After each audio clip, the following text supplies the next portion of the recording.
We have a quorum, so we will call this meeting to order at 6:03 p.m. City Manager. Okay, Mayor Pro Tem, Council, tonight on your agenda,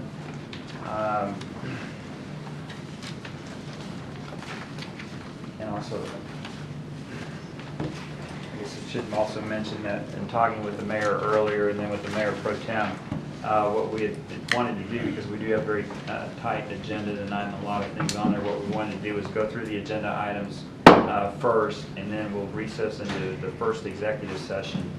And then when that's done, go back to the briefing and do the briefing presentations. So just want to let you know what kind of game plan was. Okay, so Mayor Pro Tem and Council, the first item on your agenda, consent agenda is item 4A, or the minutes for the June 4th regular meeting. Item 4B is a resolution approving an interlocal agreement with Dallas County for highway accident investigation services. Dallas County has provided vehicle accident investigation as well as managing the accidents on I-20 and US 67 for a number of years. In FY18, they charged us for several years. They didn't. They are charging us, but our agreement had also expired. So this is to renew that agreement. The estimate, the flat cost for that is $59,000. But that is, in our opinion, a very worthwhile function for them to perform that on for us. Our units do respond to an accident, but then when Dallas County gets there and can handle the accident, then that relieves our units to go back to their patrol duties. So given the number of accidents, given the risk of where those are on those major highways, in fact, that Dallas County will do that for us. We believe this is a very worthwhile agreement to enter into with them. Is that the same amount we always paid?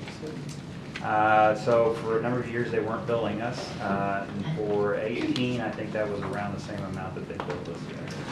So the last 2 years they would bill us, right? And we are budgeting for that in the upcoming budget as well.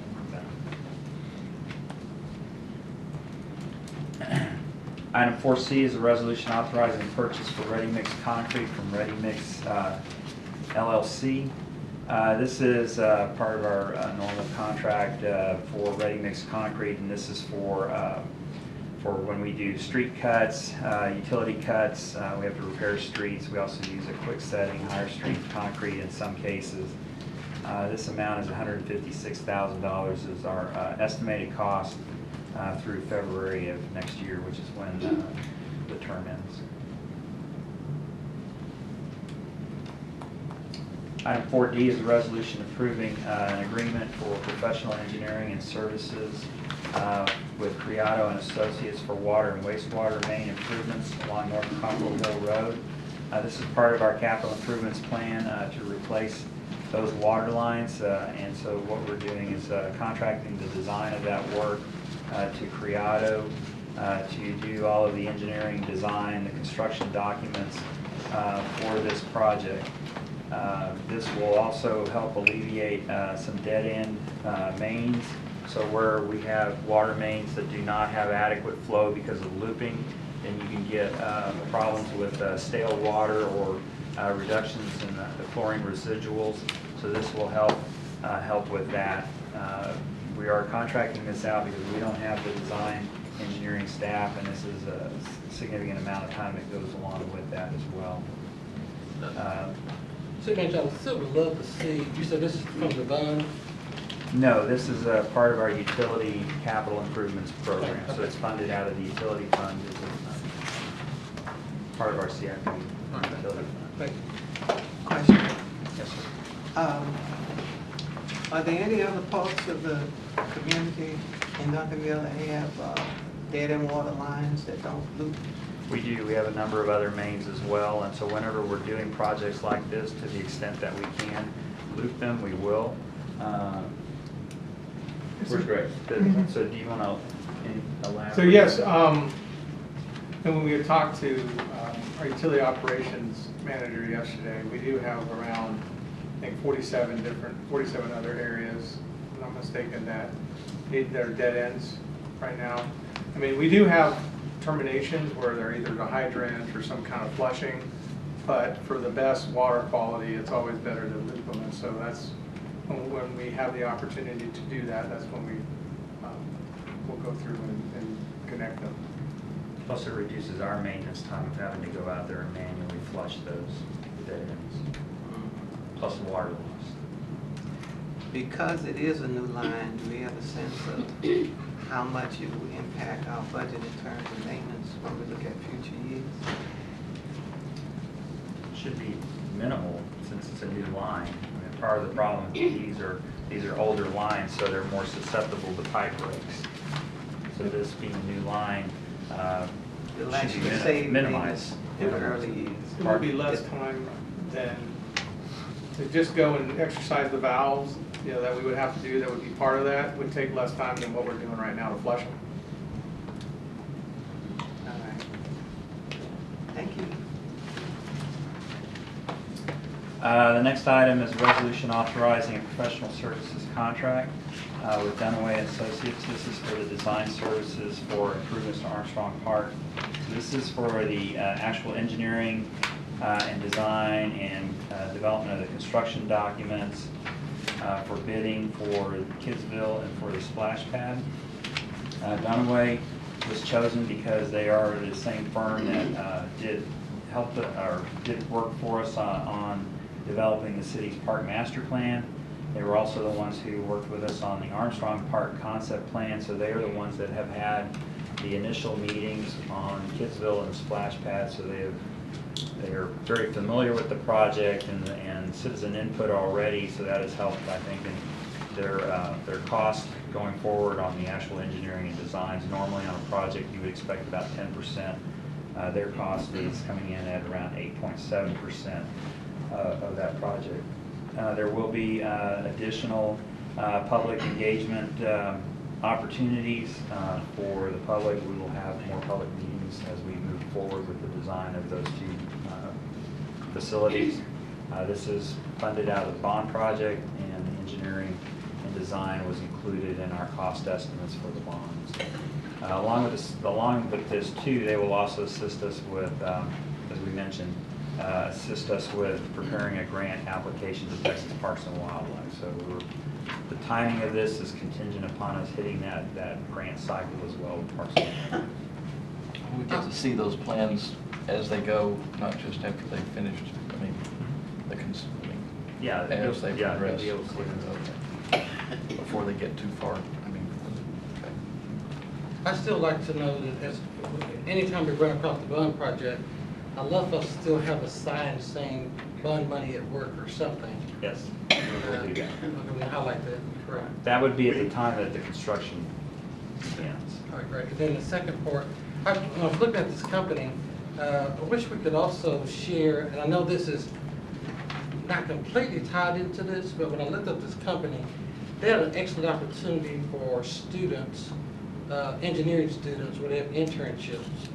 And so we just need to take advantage of letting our community know that we're working with a company that offers internships for engineers. Anybody, just in case we have some parents out there looking for internships for their student, the company that we're using offer internships for students.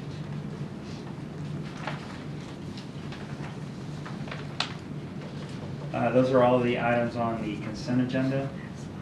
On the items for individual consideration, the first item is an ordinance amending the code of ordinance to adopt a homestead exemption.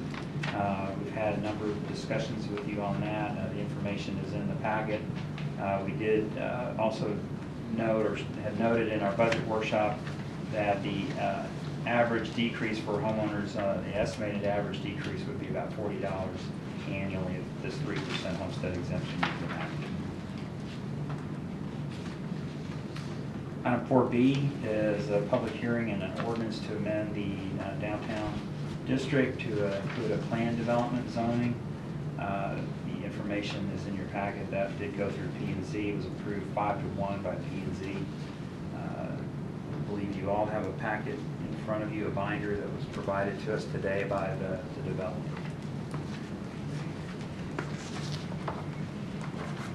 Item 5C is an ordinance amending the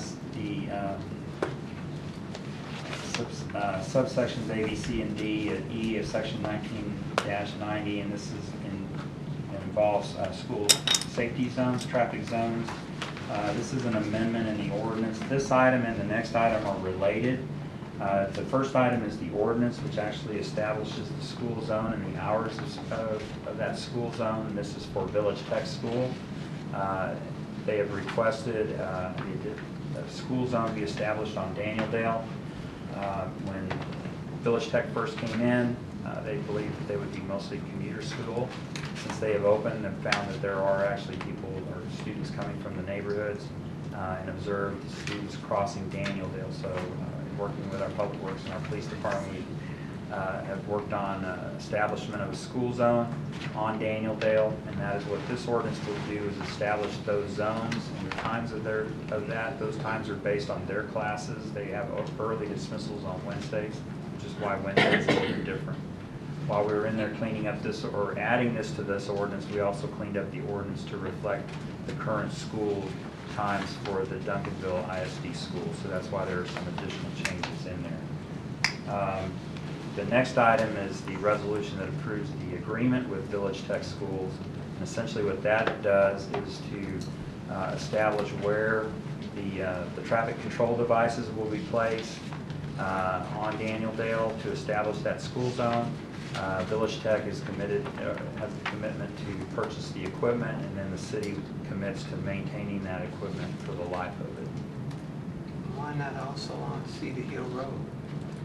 So we did not observe any students crossing Cedar Hill Road at this time. So that's something that could be added at a later date, but right now we've not seen that to be a necessity. So, in terms of doing this, if I heard you correctly, it sounds like a primary consideration was foot traffic to the That's school. correct. When you said maintain, the city's going to maintain the lights itself. So if it's any, if that be replaced, is that the city or the school over the years? That would be us. Yes, that's correct. Replacement. About the estimate for one school zone, we have multiple because we take care of the ISDs as well. It's about $1,000 a year per. So we mainly, what we do is program them every year. And then if like one of the replace batteries is needed or if a bulb goes out, that's the kind of work that we typically do to support those. And again, as a charter school, we have to treat them like how we would treat the ISD, and we do all the ISD school zone flashers after after went through the bill. So they'll do the outlay, and then we take care of it.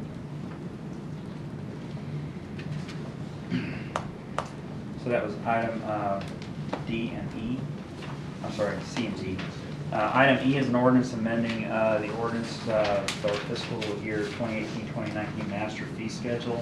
As we mentioned to you last week during the budget workshop, one of the legislative changes dealt with building permit fees and prohibits the establishment of building permit fees based on the value or the estimated value of the dwelling or the cost of construction or improving the dwelling. And this relates to residential as well as commercial. So what we are doing is amending the master fee schedule to remove fees related to the cost and instead base the fees on square footage. We believe that it will be approximately a wash.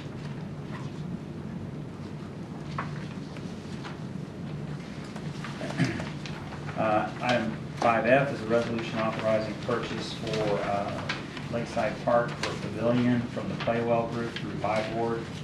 This is an amount of $299,768. This is also a bond project, and $400,000 was allocated in the bond for this pavilion. So what we are planning to do is utilize the remaining $100,000 plus a little bit to expand the parking lot that would be next to this pavilion. This is a larger pavilion than what we have there now.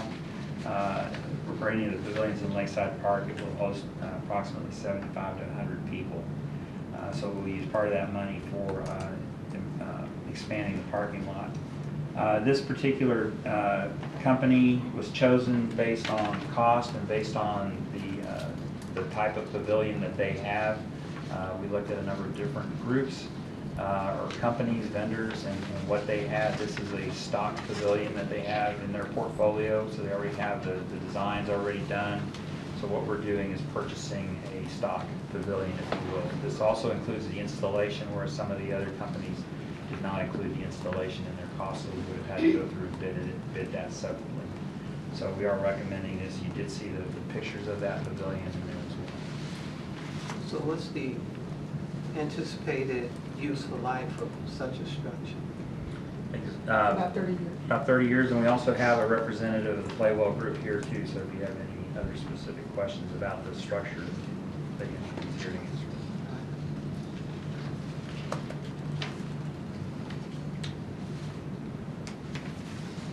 Item 5G is a resolution authorizing amendment to the contract with Tyler Technologies. This is for the Public Works portion of the ERP system. Again, we've been talking with you about our ERP system that we implemented in finance and HR. This is the next large module that we would look at doing, and this includes all of Public Works, planning, community development. Also gives us the ability to better track our assets, which includes vehicles and utility infrastructure. It gives us the ability to have a much better work order system than what we have now. It gives us the ability to do predictive maintenance, cost analysis, and again, track all of our work orders to a much greater detail, which then gives us more data for future budgeting and for efficiencies. This also does include the community development piece, which we do not have right now. And so this would allow us to do electronic plan submittals, so developers would be able to submit their plans electronically, and then we would be able to put them through the review process electronically. So that increases efficiency and really brings us up to date with a lot of other cities who already do accept electronic plans. Also helps us in the long run with storage. Hey, And I was just gonna say, if an individual wants to, under the new system, if an individual wants to come in and do a plan, they can do it electronically. How about paying a fees? Would that also be done electronically? Because there's I a don't know fee the involved in answer. I doing think, it. I would say that it probably would allow electronic transactions. Tracy? It can. Okay. And second question is, right now, if I have a concern and I go to the city's website and I log it in, does our current system allow me somehow to track and see what status the complaint I've logged in? Is anybody working on it or anything like that? It does have it, but it's very limited functionality in being able to do that. The person has to basically register and then go back in with that registration. If they submit it anonymously, they don't. This system would then give us more ability for that. Okay, so it'll be users to see more something. user-friendly in terms of people being able to track their concerns. It would integrate a lot of the different ways that we get input into one system. The funding for this is split between the one-time project fund and the utility fund. one of these projects, I'm trying to remember, I made a note of it, you're using a new vendor, which that you've not used before. And I thought you said we were over budget. We didn't budget quite enough for it, so we have to do more. Remember the project that was?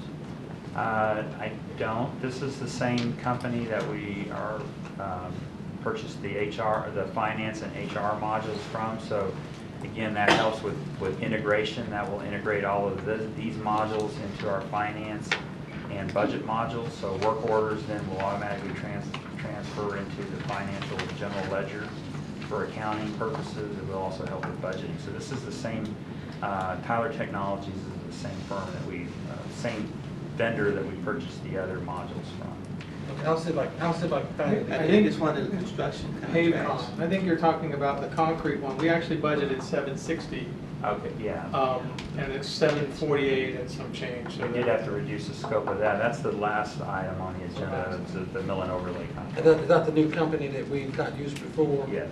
Okay. I just want to hear more about that. When you Okay. read that. Thank you. That is the next item. Item 5H is the award of bid to Pavecon. This is for our mill and overlay out of our street maintenance budget. Again, we sent this was a bid project, so it went out to, we sent the notices to 68 historically underutilized businesses and 35 vendors through public purchase. 33 vendors viewed it, and we had 8 bids received. Pavecon was the winning contractor. We have gotten good references on them, but we have not used them before. We did reduce the scope of the work to be within our budgeted amount, and those 2 streets were shown on your list as to what was being taken off. And those will be rolled over into the FY20 street program. And be at the top of that list, you got. Yes, so as we go through and the way we select the streets, and I'm sure Mr. Ramey can give you a much more detailed answer. I'll give you the 100,000 foot level. But basically, as you know, we've talked about our pavement management study that we did several years ago. Out of that study, it assessed the pavement condition index of segments of all of our streets. From that, it prioritized which ones we need to address first with maintenance. And so we use that information as far as the priority of the ones we need to address sooner. But then we also deconflict that with planned utility work, because what we don't want to do is go in and repave a street and then go in the next year and cut it to put in utility lines. So we deconflict that with our utility work, and that's how, with the street superintendent, public works engineering staff, come up with the proposed list each year of the street projects that we're going to do. And as you know, there's a number, or as you may have seen, there's a number of different facets to what we do in street maintenance. You've seen contracts for microsurfacing, contracts for crack sealing, and now this is the most intense maintenance level, which is a mill and overlay, the biggest part of our street maintenance budget. Are you always sending out the, I know you said 68 HUVs, so are we doing it all of our bids, or just this one? About 3 years. Are we sending all, I noticed on this particular project, this is the only one I read, we're sending out, we use some HUVs. Or you're sending out a bid for HUVs? We're Are you doing sending it to all? for every bid we do now, just make sure we pull the historically underutilized businesses from the Texas Comptroller, and we send them all notices.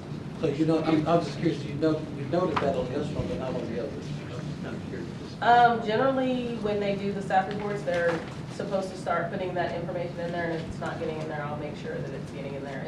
We should be saying how many HUBs we're notifying, and how many are replying, and if any of those HUBs are any of those bids. All right, thank you. You're welcome. Seeing no further, we're going to recess the briefing session and go into executive session.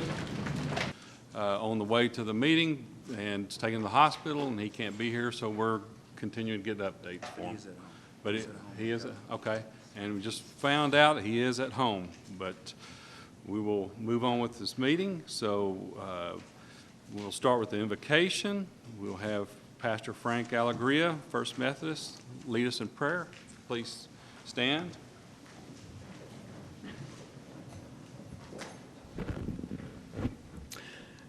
Almighty God, we give you thanks for another day of life and for Barry as he's getting healed up from this accident at home. To bless him and Marlise for the healing of his body, Lord, but also, Lord, for just the comfort that he needs at this hour. Almighty God, there's 41,000 individuals in this community called Duncanville that relies on these individuals before me. For the decisions they make will affect them. And it will have lasting effect. And it will have lasting effect on the future because of individuals who considered to come and live in this community. So grant us the wisdom necessary, Lord, to make sound decisions, good decisions. and that people will want to come and live and to prosper and to bring their children. Almighty God, there's so much to be thankful for, and there's so much to live for. We just give you thanks for all of the first responders in our community, for all the programming, for all the administration, for everyone, Lord, who serves the city unselfishly. You bless them, Lord, so they will be blessings, and you just take care of them as they have taken care of us. And for this and much more, we pray in the name of your Son, Jesus Christ. And let all in agreement say, Amen. Amen.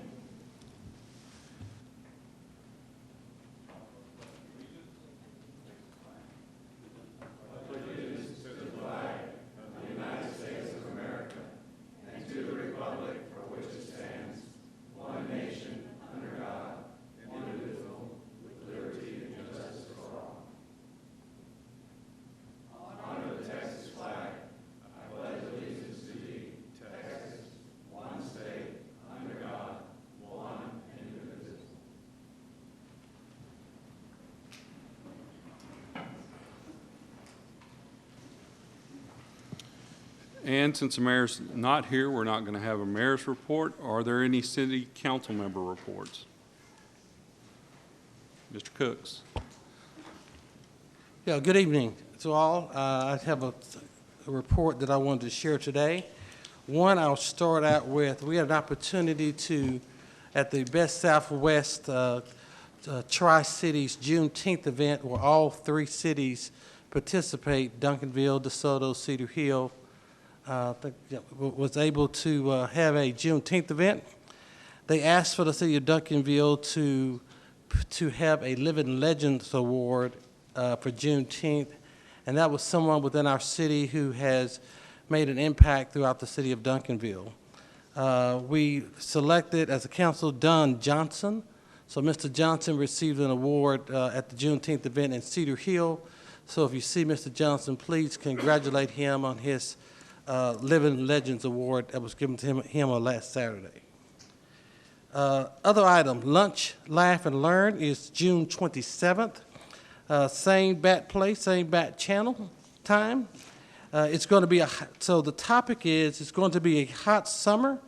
Let's talk water monitoring. Our special guest is Richard Summerlin. He will be there at Luby's from 6 p.m. to 7:30, talking water. And so any questions you have about our water, I know this is probably the last thing we're thinking about now with all of the great rain we're having, but July is coming, and so Richard will be there to talk about that a little bit as well. So thank you there. My last opportunity for my report today comes in the line of economic development. And so as I think about 51% of our general fund revenue is from property tax, when I think about 26% of our revenue comes from sales revenue, it just brought to my mind is how much more could I serve and give within my own city that I live. And so as I challenge District 4 resident and all who hear me now and sit before me, I'm going to challenge all of us to spend more within the city that we live in. So within the next 12 months, you will keep hearing me say, shop Duncanville. And you ask me why, why do I shop Duncanville? So if I'm shopping Tom Thumb in Dallas, then why would I shop Tom Thumb in Duncanville? I'll just tell you personally, when I go get gas, I push it to the last minute sometime because I want a Duncanville station to get my gas from. And so I'm going to ask all of the residents today, if you would, is to shop Duncanville and look at your receipts and see how much you spend within our own city of Duncanville. So you may ask, how will that help? I'm glad you asked, because one of the ways that help in spending in our local dollars in Duncanville is that when developers look and see the strength of our city, they will also see that the resident of Duncanville supports the businesses in Duncanville. That keeps the retention of our city in Duncanville as well. So I ask you tonight to join me as a challenge, and I'm not trying to spend more. I'm just going to reallocate where I'm spending too. So instead of me going to Brahms in DeSoto, I'm gonna go to Brahms in Duncanville. And so I ask you to join me as I challenge District 4 and others to shop Duncanville, where we can again encourage our city through economic development, through retention, and through new business opportunities. That concludes my report, and shop Duncanville. Thank you, Mr. Cooks. Any others? Seeing none, city manager's report. Okay, he has no report. Next on the agenda, item 2 is proclamations and presentations. Mr. Frederickson. Mayor, members of council, Paul Frederickson, Assistant City Manager. I would also like to invite up here with me for a PIP presentation is Betty Dunn, and ask Sue Clark to come up here as well, and Frank Allegria. Y'all will join me. I need my backup players.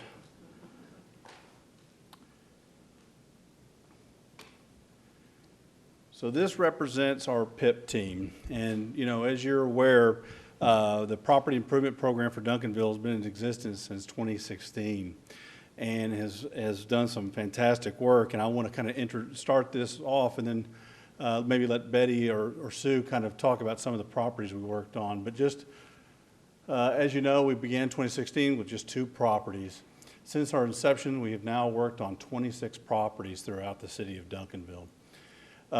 We have estimated that volunteers work at least or contribute up to $2,400 daily per home when you look at the number of volunteers that are out there working for each of the homes. What's really unique about this program is we get a lot of donations from local businesses. They donate food and drink for all the volunteers. So there's not a time that you're out there working that you don't have, you know, a drink and you don't get dehydrated, what have you, but it really works well. And just also kudos to Republic Waste Services.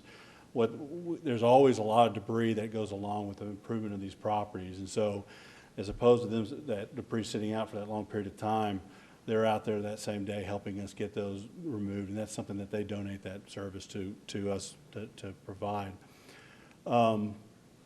As you're aware, the PIP is a public-private nonprofit collaboration. So we have a lot of churches that participate, resources from, again, Republic Services, Chamber of Commerce, City of Duncanville. This last spring, a number of our staff volunteered and adopted one house, and then some others were able to help on another home. And it was a lot of fun, a lot of hard work, but it was a great experience. So I've got the pictures, and so I might let Betty kind of talk about some of the homes that we worked on. I do want to make one quick mention, though, that Frank Allegria, who's here, if you've never worked with him before, he can take a tree down in about 10 seconds. But you do not want to be around when he's doing that. And I've worked with him, so what he does is he cuts big giant logs about this size and expects that one of us are going to lift it for him. So he didn't even give us a break, but he's fantastic. So I'll run the show, and I'll let Betty, we're going to talk about some of these properties. These are going to be properties that were improved in the spring 2019 program. Okay, this is 810 Esther Avenue, and the Knights Hands of the Holy Spirit Catholic Church repaired that wood chimney. You can see right there how it looks, and then you see on the right hand how it looked whenever they finished. Plus, they built new fence there in the front. This is 1235 Ellesmere Drive, and that is a 1 acre lot. And yes, Frank cut some trees down there. And Greg Contreras, who used to be with the city, was nominated to follow Frank around with all of the trees that he cut down. But we removed a lot of trash and I think 17 old tires out of that yard. Don Burnett worked there. We built a new fence where the chain link is. We remortared some bricks. We installed a brand new front door and just helped her. This lady, I would like to tell you that this lady became a widow about 5 years ago. And as a young woman, she's in her 50s. And when this was all over, she texted me one day and she said, I would like to tell you what PIP does for people. PIP gives us a new spirit. And she went on to talk about what had done for her, and she ended it by saying, tell everyone who is involved in PIP, thank you for giving me a new and better start and a hopeful life. And this has been the purpose of PIP from the very beginning, is to give people new hope and to make them have pride in their community and their property. This is, Meadow Creek. it's what? Meadow Creek. No? Oh. Yes, that's Meadow Creek. That's That's where Meadow the Creek, city works, city of Duncanville, yes. And they cleaned up her yard and painted, they scraped all of the wood, repainted the wood, planted some new plants in her flowery garden, and cut down some trees and some bushes. And replace the front door, I think. Re- Oh, that's the front door. Oh, Yeah. the entrance of the front, the entrance of the Porch front and porch, and painted it, yes, yes.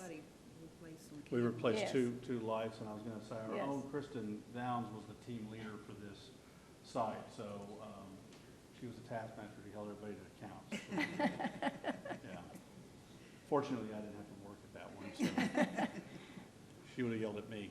Oh, and this is Meadow Glenn. Meadow Glen, and there was a dried up, cracked, in the ground, above the ground swimming pool, and a very rotted deck, and a rotted fence. So this was where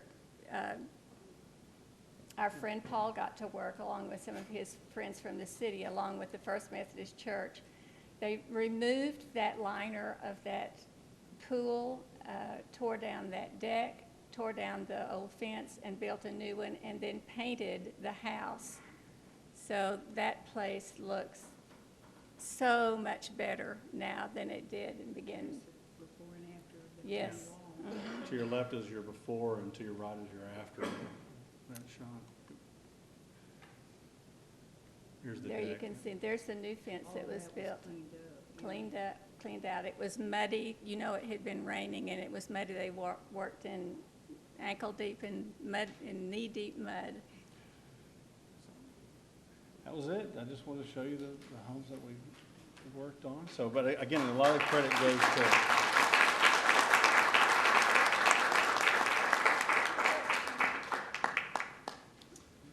Paul, if I may say something, Please, I'd like please to get up there. volunteer 1, 2, 3. I hadn't seen you over there. Kevin's always there. You're next. And so in other words, with PIP, it's grassroots community for the community. It's win-win, folks. It's win-win. I look forward to seeing you in a few months. Thank you.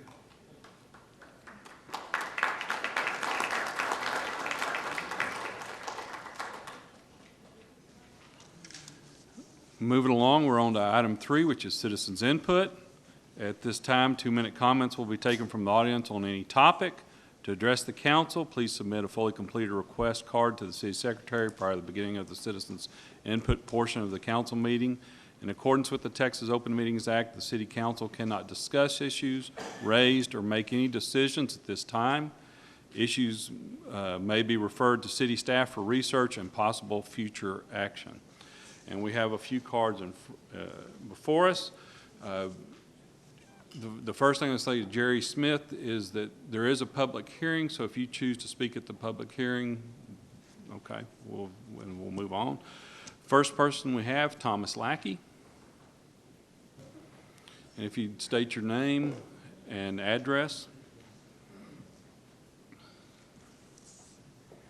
Thomas Lackey, 1818 Seabrook Drive.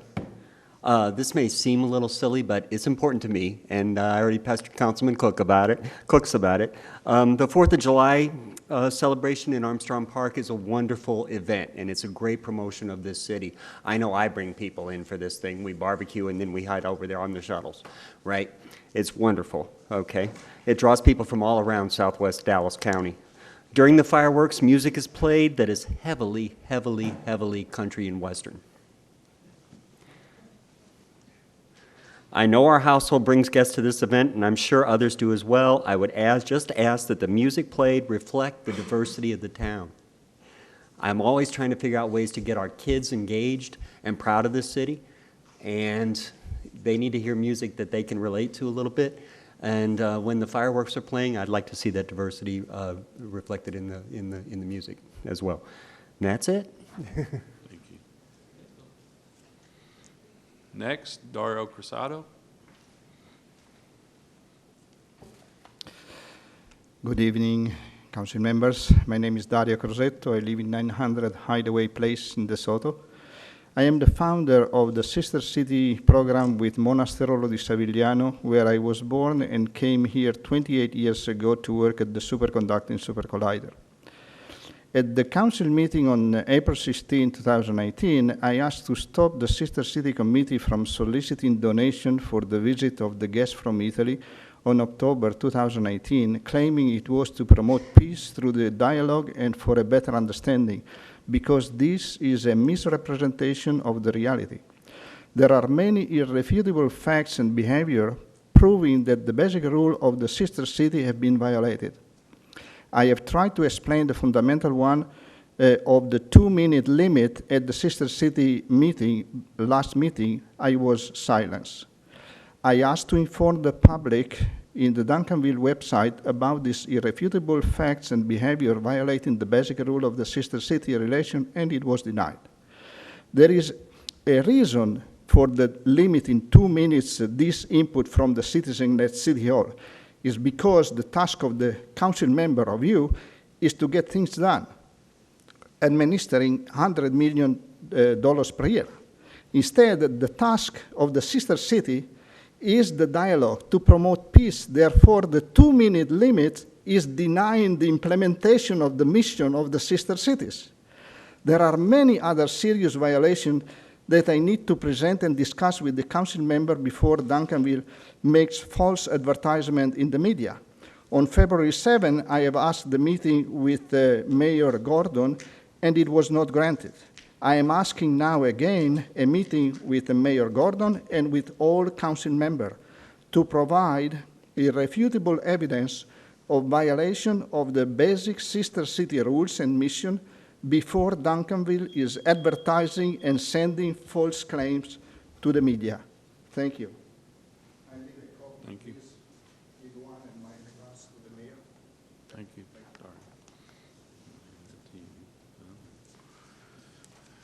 Next, we have William Ferguson.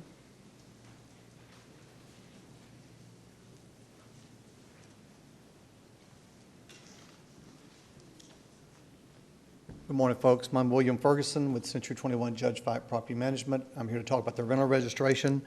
Several months ago, I came and spoke, and I want you to know that the reality is y'all's rental registration continues to be the ugliest, on steroids, rental registration in a 60-mile area radius from this spot. Y'all's requirements are so outrageous, it is insane. If you had to live with the same requirements on your house, you would probably start reevaluating what this really is.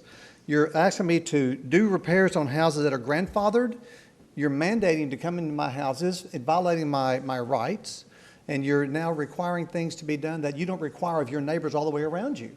You're not living with the same requirements on your house that you're requiring on my rental properties. So, you know, the question I have is, who am I supposed to follow when I come to an eviction process? Your procedures of communicating with you, or do I follow the judge who has an elected official position whom I'm having to follow for the JP court? You're mandating rules that are going outside of what the judge requires me to do. And yet you want to make a friendly city, and yet it's not really friendly at all. Your rental registration is ugly, and it's ugly on steroids. That's what's so crazy. It doesn't make any sense. It's not logical. It is not effective. It is not even procedurally possible with what you are requiring of us to do. Who is actually running the inspections? First, we learned that y'all are doing third-party companies out of Fort Worth. Now I know that you're doing some of your own internal guys doing it, and therefore it looks like it really was meant and intended to be a moneymaker for the city of Duncanville. So I quite honestly think you'll get more money off of property taxes and sales taxes than you're ever going to make on an inspection program, because quite honestly, inspection programs, because they are run by the government process, are money-losing propositions. It's a reality. I have owners now jumping ship because they don't want to be subject to y'all's requirements. Thank you. And Mr. Ferguson, would you please give your address for the record as well? My address of my home or my address of my business? Business is fine. Business is 1510 Northampton Road, Suite 150 in DeSoto, Texas. Thank you. Thank you. Okay. That ends the citizens' input section. Now we go to 4 for the consent agenda. City Secretary. Item 4A, consider the minutes for the June 4, 2019 City Council regular meeting. 4B, consider a resolution approving the interlocal agreement between the City of Duncanville and Dallas County to provide highway accident investigation services in the amount not to exceed $59,000. 4C, consider a resolution authorizing purchase number 19-056 for Ready Mix Concrete from Ready Mix LLC, DBA Custom Crete through the City of Dallas contract BQ 1602 extension with an estimated expenditure amount of $156,000. 4D, consider approval of a resolution approving the terms and conditions of Professional Engineering Services Agreement 19-032 for design services for water and waste water main improvements along North Cockrell Hill Road with Criado and Associates, an amount not to exceed $128,467.68. 4E, consider a resolution authorizing professional services contract number 19-058 with Dunaway Associates, LP, for design services for improvements to Armstrong Park with an estimated expenditure amount of $193,000. Thank you. Entertain a motion. So move. Okay, we have that. Now time to vote. Please vote. Motion passes.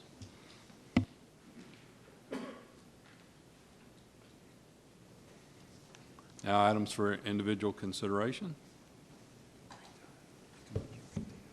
Okay.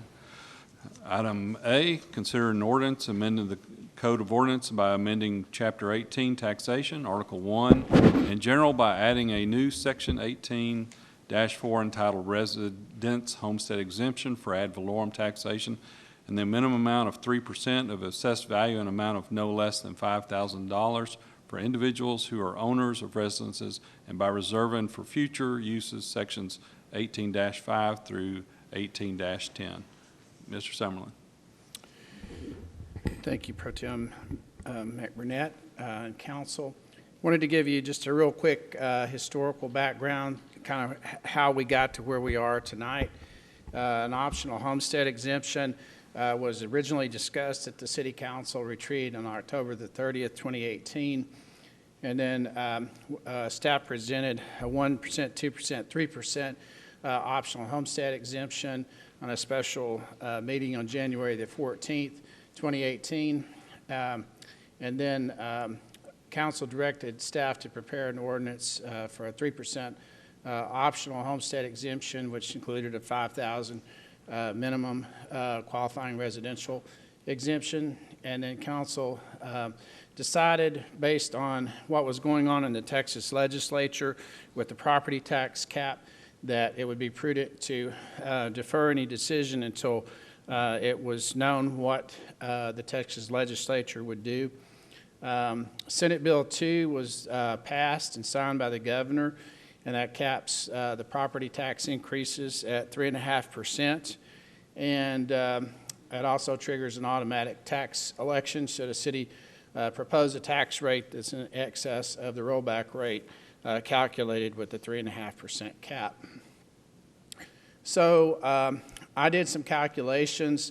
I got the list of parcels from the Dallas County Appraisal District, and I got the number of parcels broken out by property taxable value.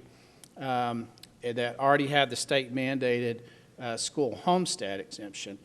And that was equated to 7,775 parcels.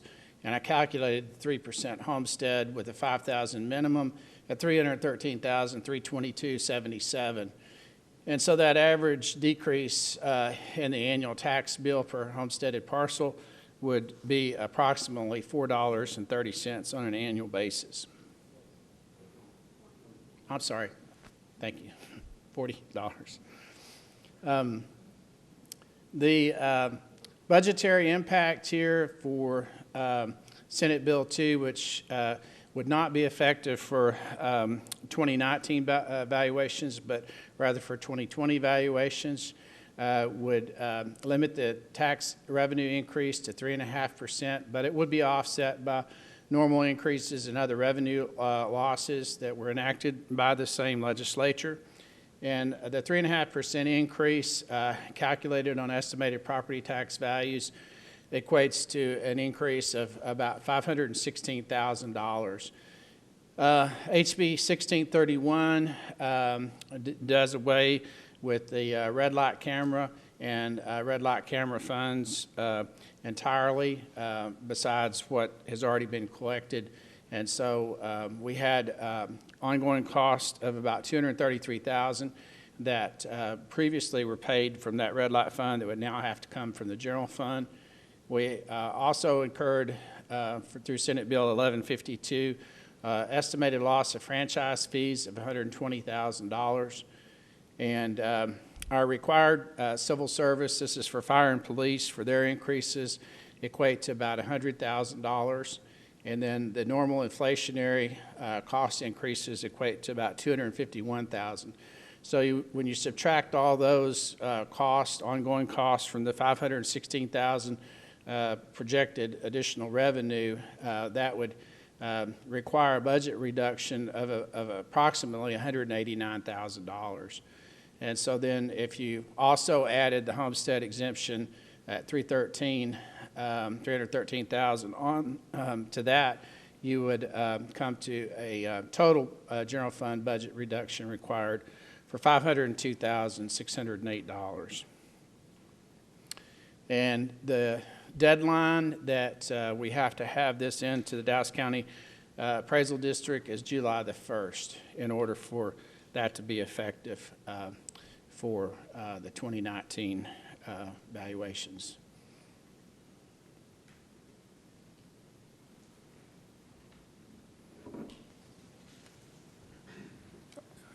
Are there any questions or sessions? Mr. Harvey? Thank you. I got it. Thank you, Mayor Pro Tem. Can you go back up a couple of slides to budgetary impact? Okay, so if I'm reading this correctly, if we approve the homestead exemption, then out of the budget, probably not this year, but the next one, we would have to reduce the budget by $502,608 for it to balance. That's correct. Because we are supposed to, well, we tried to approve a balanced budget. At council, we tried to approve a balanced budget. So we would have to reduce by $502,608. So you have any idea where we might be able to cut that from? Well, obviously that would require significant reduction in force, and in all likelihood, it would probably mean people. Mm-hmm. So how many police officers, you think? I think I ran a calculation once. It was somewhere around four. I'm sorry. I believe that was what what was stated in the equating that to the homestead exemption amount that we had in the memo, that equates to approximately 4. The homestead exemption amount of $313,000, as we stated in the memo, equates to approximately 4 police officers. So to answer your question, Councilmember Harvey, right now it's kind of hard to say where we would cut. Obviously, we would not want to make a severe impact, but there is going to be an impact, and it would mean cutting services, and that may be in less frequent mowing of parks, which then has at some point, then the parks don't look as good. Or it may mean that we have to reduce the amount of street maintenance. Or it may mean that we can't do employee pay raises and then we lose employees to other cities or other organizations. And this is a tight labor market, so that is always a concern of ours. And that means then turnover, loss of experience, training, gaps in positions. So, to be able to say we're going to cut 4 police officers or we're going to cut 4 public works street maintenance, I can't say that right now, but there is going to be an impact. And as we discussed with the council in your budget workshop last week, even the amount of new revenue, because of the built-in increases that we know we're going to have, essentially gives you no flexibility in anything else, i.e. pay raises or anything else, any new programs or anything else, or adding to street maintenance. So, and then with this kind of reduction, we would have to reduce services somewhere.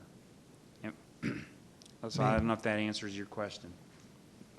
Well, may I offer a suggestion as to where we could cut? It's $503,000. So I was looking at the budget for code services is $233,439, and the senior center $217,633. That's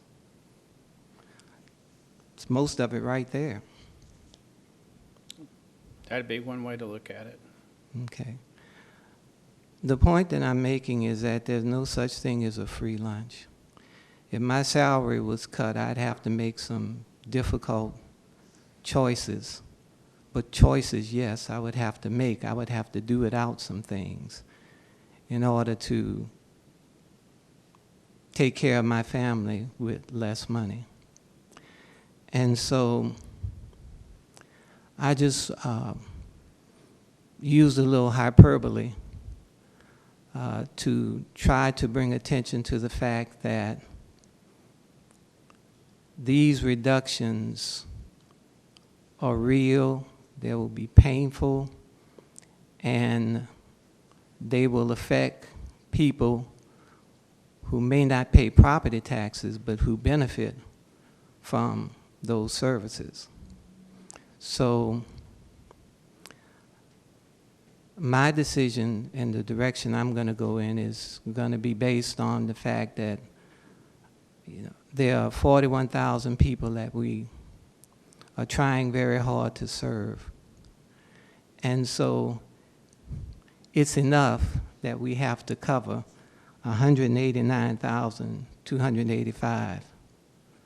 So I'm satisfied with what the governor has done with property tax reduction, and I say we do no further.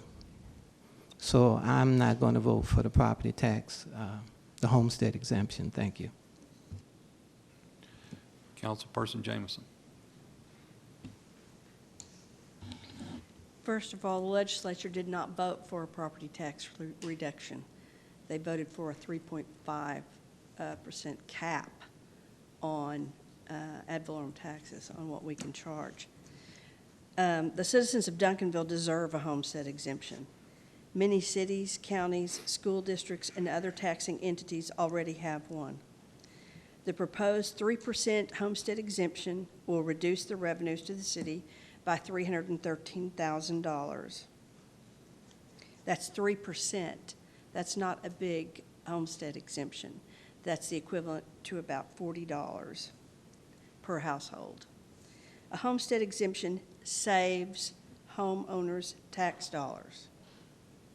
The 3.5% property tax cap passed by the Texas legislature and signed by the governor prevents homeowners' taxes and future taxes from increasing at a rate higher than 3.5%. First responders, you need to read the bill. First responders' wages are protected by law in this new bill from cities reducing their raises already budgeted. Police and fire personnel wages and raises are protected. The 3% homestead exemption is a start, which will save an average homeowner $40 a year to use on other bills or household expenses. It is only a start. The city is taking in more money than ever before. Property values have risen year after year, and so have citizens' property taxes. You have to ask yourself why this passed. It passed because people were being taxed out of their houses. Taxes kept going up, going up, going up, so they put a cap on it so they could not, unless they went to citizens and they had the opportunity to vote on it, on how much they wanted to increase. And when you talk about the red light camera, really, I don't think we're supposed to even discuss that, because those are fines that you got when you ran a red light. So I don't know how you can count on that revenue as your revenue. Those are fines. So, I mean, I think the hope is that people, when they were legal, were not running red lights and getting fines for us to spend. They did, but that was not the intent. The intent was supposedly to save lives, not as revenue to show on a board. So I'm going to be voting for it. It's not much. It's 3%, $40 per household. It's nothing. And we could cut back somewhere and find that. But first responders are not penalized. You are protected by law. So that's not true. Thank you. Councilman Anderson. Mr. Summerlin, could you answer a question for me? So if I take a property that's worth $100,000, it's run down, and I fix it up, and I make it worth $250,000, can the taxes only be raised on, if I improve it, make it better, can the taxes only be raised 3.5% on that property? That's correct. That would be the cap. So if it's a rundown old property with nobody in it, and I improve it a whole bunch, then it can still only go up by 3.5%. That's correct. Okay. The next question is, out of this 500,000 up here, only 313,000 is for the taxes, is for the exemption, right? Correct. Okay. So when that's all the questions. I just have a comment now. I just when I first started looking at this exemption, I was all for it, because I thought, we got a new council, and we're going to do a really good job, and we're going to raise the values of properties. We're going to raise the values, not just raise the taxes, but we're going to really fix up properties and encourage properties to go up in value and make more money for the city. And then the city manager busted my bubble the other week when he told me about this new bill, this new law. And when I looked at the numbers in our budget, and we had two really long nearly 6-hour budget meetings just last week, and that was my introduction to being on the city council. And so, and most of you that know me don't know that I can't sit anywhere for 6 hours for sure. But I did, and I looked at it, and the numbers don't lie. And it's like, I was talking to somebody on the phone today. It's like, well, can we cut the fireworks out? I mean, I wouldn't think we'd cut any police officers, But I would think we'd probably cut the fireworks, or we would cut things like that that don't involve fire and safety. And I thought, and the person I was talking to said, no, you can't get rid of the fireworks, and I agree with that. But this is a really tough problem, and when we're trying to balance the budget and the money's not there, unless I'm missing something, I'm trying to find something I'm missing, because I don't really want to raise taxes. Philosophically, it's not the way I believe. I'd like to raise values. I'd like to raise the income values that properties produce that make us a wealthier city. But because of that cap and what we're bound with, I can't support this exemption. Thank you. Councilman Cooks? Yes, I too supported the homestead exemption. But of course, in looking at the numbers just don't add up enough for me to support it at this time all the way through. First of all, I'm not, and I shouldn't say challenged with the point of saying if we took the homestead exemption, the first thing we would cut is police and staff. None of us up here, believe me, will probably vote to cut staff for first responders. It sounds good, but it wouldn't happen. So are there things that we could trim? Yes, there are things we could trim. Is it time, have we prepared for this right now? No, we have not. And so therefore, without being prepared and not knowing as we go through the budget portion of it now is the time to start looking at trimming excessive expenses, if there's any that we have to trim in order to prepare this for the future. So I think we continue to look at this for later based upon how all this has happened right now. And so I will not be supporting the homestead for this season, but I'm sure there's other seasons as we tighten up our expense and bring in additional revenue through shopping Duncanville. We'll also, I can look later at a homestead exemption, but just not right now with the numbers staring in front of us and with the opportunity that we have later on to continue to see our city prosper and grow in a good way.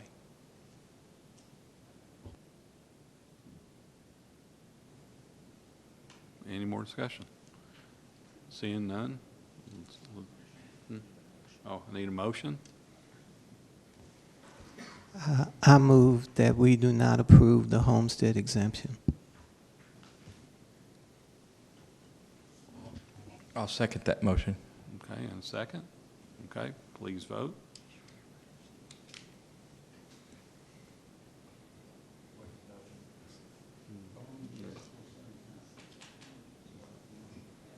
Yeah. Motion passes, and we're not having a homestead exemption.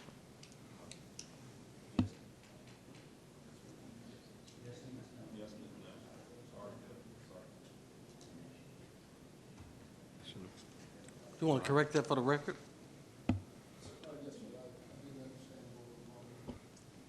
So, Madam Secretary,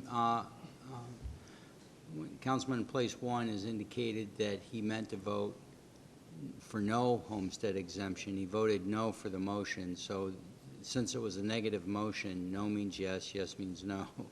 So yes would have been a vote against the exemption. No was a vote in favor of the exemption. He indicates he was against the exemption.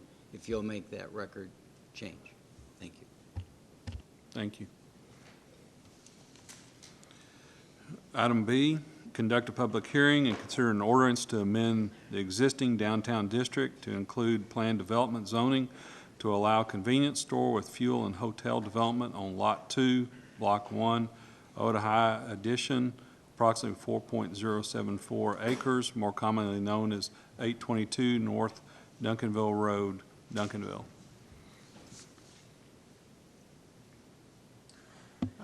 Mayor Pro Tem and Council, good evening. Again, I'm Greg Ramey, the Public Works Director. What I want to do this evening real quick is just to introduce Ms. Sherry Sefco. As some of you are aware, and maybe some of the new council is not aware, but our city planner, Chastity Allen, is on maternity leave right now, And in her place, we have Ms. Sherry Sefco, who is coming in to help out with our planning and zoning cases, and so I'll turn it over to her. I'm kind of a newbie with this, so bear with me. Sherry Sefco, the Town Planner, LLC. And there's no way I can fill Chastity's shoes. She's awesome, but I'm going to do my best.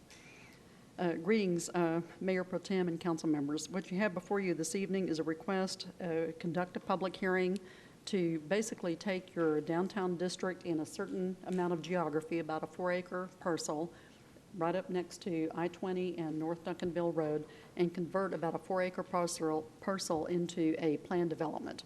And the reason for this, just kind of here, let's do the broad brush, just at the very beginning.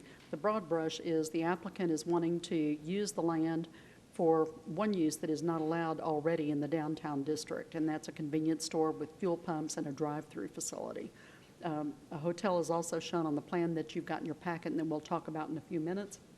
But the applicant mostly needs to apply for a planned development to deviate some of the standards that are the base underlying district of downtown development. So let's see if I can do this. Oh, good. I went through the first one, so I'm good. So I've introduced the item. The applicant is Matt Moore, and the property owner is Fona Group Investments, LLC. I'm going to try to skip through this fairly quickly because out of respect for your time, and I know you have a long agenda after this item. So I'm going to skip through this fairly quickly and, of course, stand ready for questions and comments. The proposed zoning change, as you know, is at the southeast corner of I-20 and North Duncanville Road. And it's kind of hard to see the outlines, but on this one, it's a little easier to pick out the property. And let's see, there you go. That's a little bit better area. The SUP, the ordinance 2274, is an existing fast food restaurant with drive-through. The previous slide is the actual area of question, and that's the area that wraps around the existing fast food restaurant at that corner. As you can see, the surrounding zoning is downtown district. We've got some general retail across the highway, which is quite a ways away, and then on the west side of Duncanville Road is general retail as well. The future land use, this is along a highway corridor, and the prospective location for development, which attracts visitors to the city, and that was the original intent, we believe, in the comprehensive plan of extending the downtown district kind of up to this area of the freeway corridor, is to try to invite the public and to start to set the stage, if you will, for your downtown district, which goes south along deeper into the city. So this is kind of the front door. The downtown district allows for a full-service hotel, but it does not yet allow for a convenience store with the drive-through and fueling stations, and that, at the basis, is the nature of this request. The comprehensive plan, this property is within your opportunity area number 10, and that is part of your downtown district. The proposed conceptual plan, as it's presented to you tonight, is not strictly inconsistent with your opportunity area number 10 or your downtown district. Again, it's the convenience store with fuel pumps and the drive-through, and there's also some signage that deviates a little bit from what you normally allow in the downtown district. The downtown district is envisioned, this is kind of the broad brush, is as a regional destination and a hub of activity, walkable, trying to invite the public and people into Duncanville and its greatness as its downtown area. So this is kind of the front door of your downtown district. And as I've already mentioned, the proposal as it's set forward tonight for your consideration does not match perfectly with that. The applicant is here tonight to kind of describe what their development plans are, how they want the building to look, and the signage, and the visual appeal, trying to attract the public in a different way. So I will leave that to the applicant to make his case on that. It's also pedestrian oriented. I already mentioned that. The applicant is requesting to develop the remaining 4.1 acres that wraps around the existing fast food restaurant as a convenience store with fuel pumps, drive-through, and also a 4-story, 80-room hotel. That's what we have seen on the development plans. we've received a lot of information about and kind of details, as you have in your packet, and as we will present here in a moment, on the convenience store operation and what it's intended to look and feel like. But the hotel is not really a question as long as it stays a full-service hotel. But we have not received detailed information as to what type of hotel, any particular brand name, what it's going to be. Really, the question tonight is a plan development that adds the convenience store and retail operation with the fuel pumps to the downtown development district. The ordinance requires the PD zoning to be accompanied by a conceptual plan, which you have before you. The applicant was not far enough along in their design to do a full-fledged detailed development site plan, kind of your detailed site plan situation. So they are coming before you with kind of a conceptual plan. Again, it's conceptual, but it will be incorporated into the PD ordinance if it is adopted, and it will be tied to that ordinance. The proposed uses, right now the proposal is to plat it into 2 lots for the convenience store and the gas pumps and that operation to have its share of dirt, its own lot, and then the hotel operation behind it to also have its lot behind it. Mutual access, staff has been working with the applicant to make sure that there's mutual access through the site and also with the fast food restaurant to the northwest to make sure there's good mutual access and shared fire lanes for fire safety, et cetera. Again, I'm going quickly because I know you have a long meeting after us. The convenience store, we've got the setbacks in your packet. I'm not going to go through all these because it's pretty much in your packet. 20 feet from the neighboring hotel, 70 feet, 130 from the railroad right-of-way, and to the north, of course, that's across the freeway. So there's a lot of distance there. The hotel is kind of south of the convenience store. I'm not going to, unless council wants me to go through all that. That's just a lot of minutia. So let's go on to the parking. Parking spaces for the convenience store and for the hotel are being shown on the conceptual plan before you. As far as staff can tell at this level of review, it seems to comport with the needed parking for both of those types of uses. As and if the project moves forward, the staff will get more into that as they move forward with more detailed plans and civil plans, et cetera, to make sure that the parking, conforms with the particular uses. The applicant is providing concrete for the driveways and parking lots, fire code, of course that goes without saying. There's, as far as building design, there's no specific exceptions, if you will, from your downtown district provided in the materials that we have received. So staff, with conversations with the applicant, are assuming that the building materials and the construction of the buildings would conform with your normal downtown district standards. And of course, those would be reviewed at the time that each building is brought in for review. Landscaping, screening, and sidewalks. Landscaping plan, again, this is a conceptual landscape plan. In addition to the internal building access sidewalks into the building, 5-foot sidewalks as the city's norm, would be provided on both frontages. Signage. The one thing that this may be just slightly off is the applicant has put in your packet a request for signage that does not conform with your downtown district.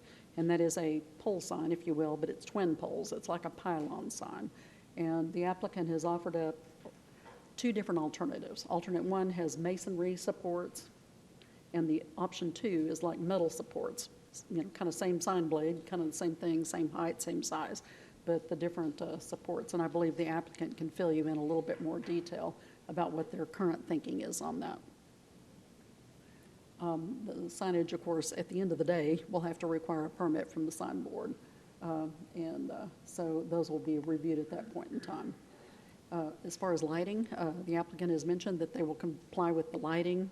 If photometric studies are needed for light overspill and what have you, they would comply with what is normally required by the city and the downtown district. Surrounding land uses, shopping center to the west. Northwest is the fast food restaurant that I mentioned.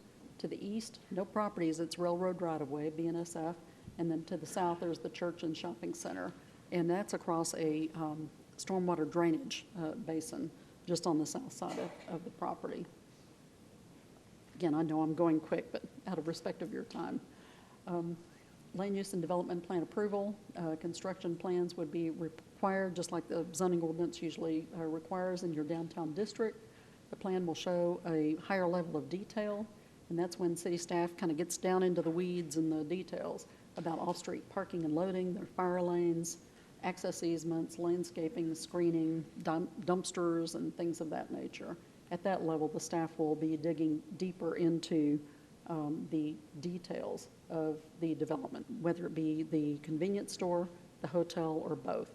They may come forward separately, one at a time, and they may come forward together. At that point in time, staff will look into that for compliance of the downtown district standards, except for the few differences that are set forward in this plan development.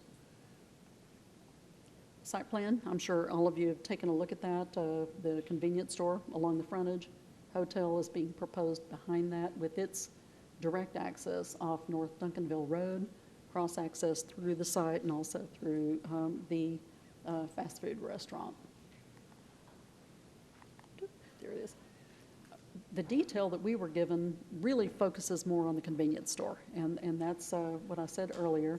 The convenience store seems to be the project that's moving forward a little more quickly, and a little more detail is available on that particular proposal.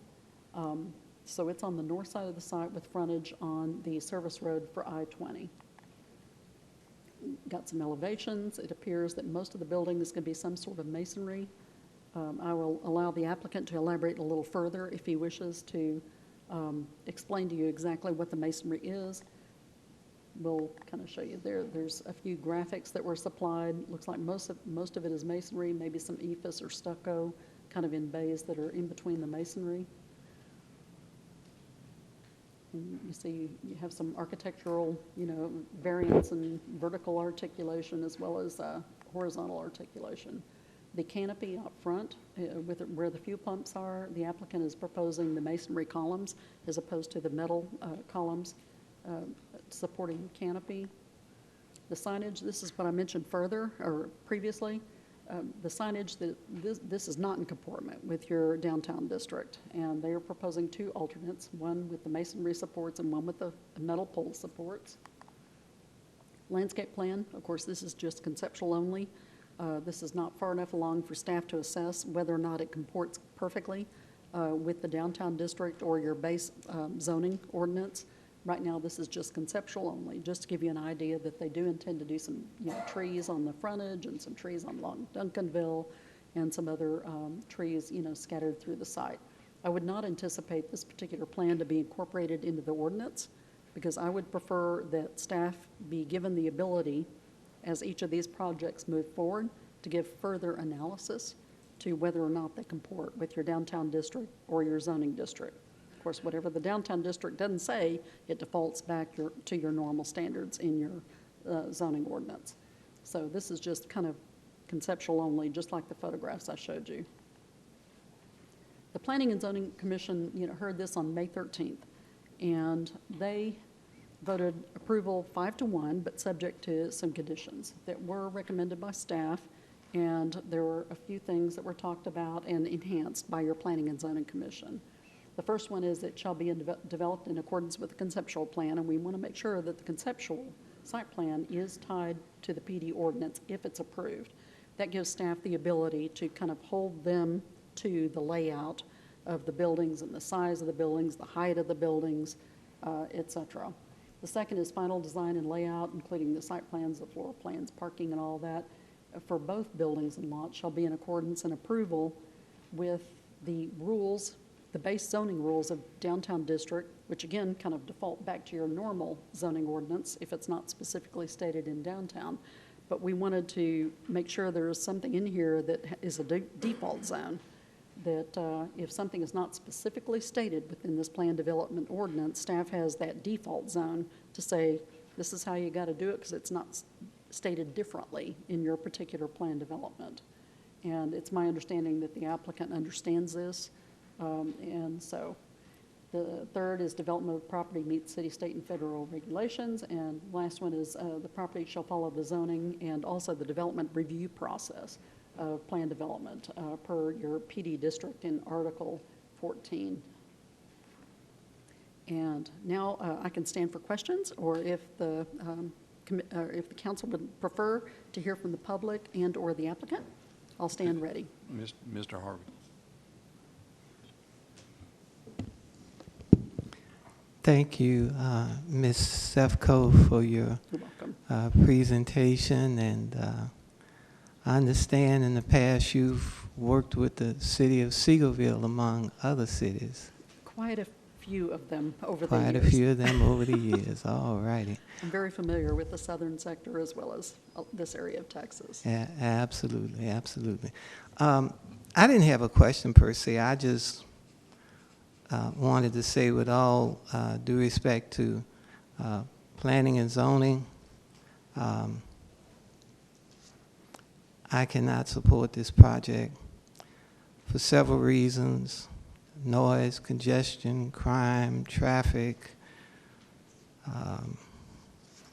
global warming, you name it. That's why I don't support it. And also, I noticed as you went through this presentation, there were a couple of instances which said this project is not consistent with what we envision. So I would like to wait for something that's more of what we envision and not so much of a footprint and cause disruption on what's already there. So that's all I wanted to say. Thank you. Acknowledged. Councilperson Anderson. Yeah, I would like to make sure that after the applicant makes his presentation that you can come back up, and I'd save my comments for that at that time. Yes, sir. Okay. Councilman Cooks. I'll say my comments for the person as well, but I do have a comment. When you presented this to planning and zoning, did you present this exact package to them? Fairly close, yes, sir. And the staff make recommendations to planning and zoning? We did not make specific recommendations. This is a discretionary situation because it has to do with zoning. To my knowledge, staff didn't make very, very clear recommendations regarding this. But planning and zoning did take a look at it, and they assessed it and tendered their recommendation to council. Okay, but we have a recommendation from staff, but planning and zoning did not. Is that what I'm hearing? Staff did not Okay, make a clear, correct me. definitive recommendation, approval, denial, approval with this, that, and whatever. But it's my understanding that the P&Z Commission looked at it, thought, at this area of the city along freeway frontage, it seemed appropriate to them based on the presentation. It was very, very similar to what you've received this evening. All right, City Manager, were you trying to comment that? They're right. As Ms. Sefco said, this is a council's decision. We're not making a recommendation. All we are doing is pointing out the applicability of the concept plan with the overall zoning use and the comprehensive plan. And the facts of and we're just presenting the facts of what they're presenting. Your decision, right, to make. It's up to the applicant to fill you in on, why they think this is a good idea. All right, I'll say, I'll hold question. I'll hold another question. Thank you. Thank you. We might as well call the applicant up and let him speak.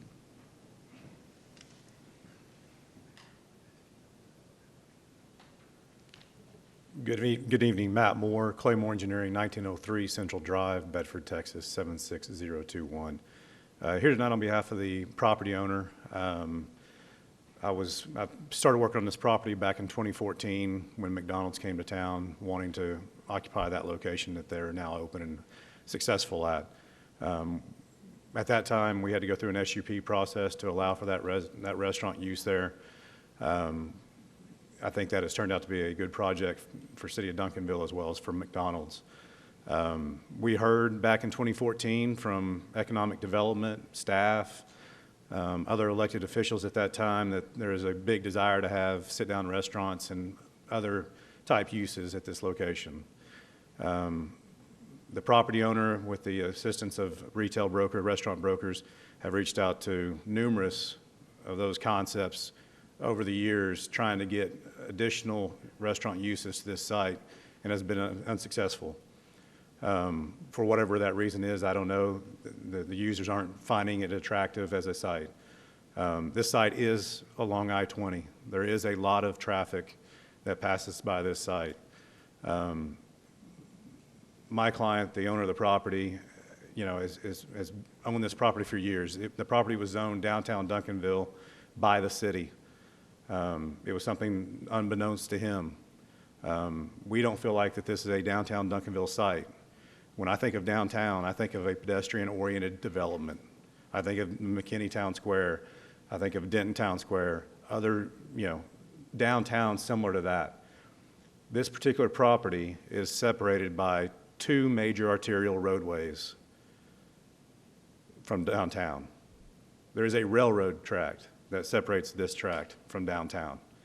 That does not promote, in my opinion, pedestrian connectivity with all of those obstacles between us and truly downtown.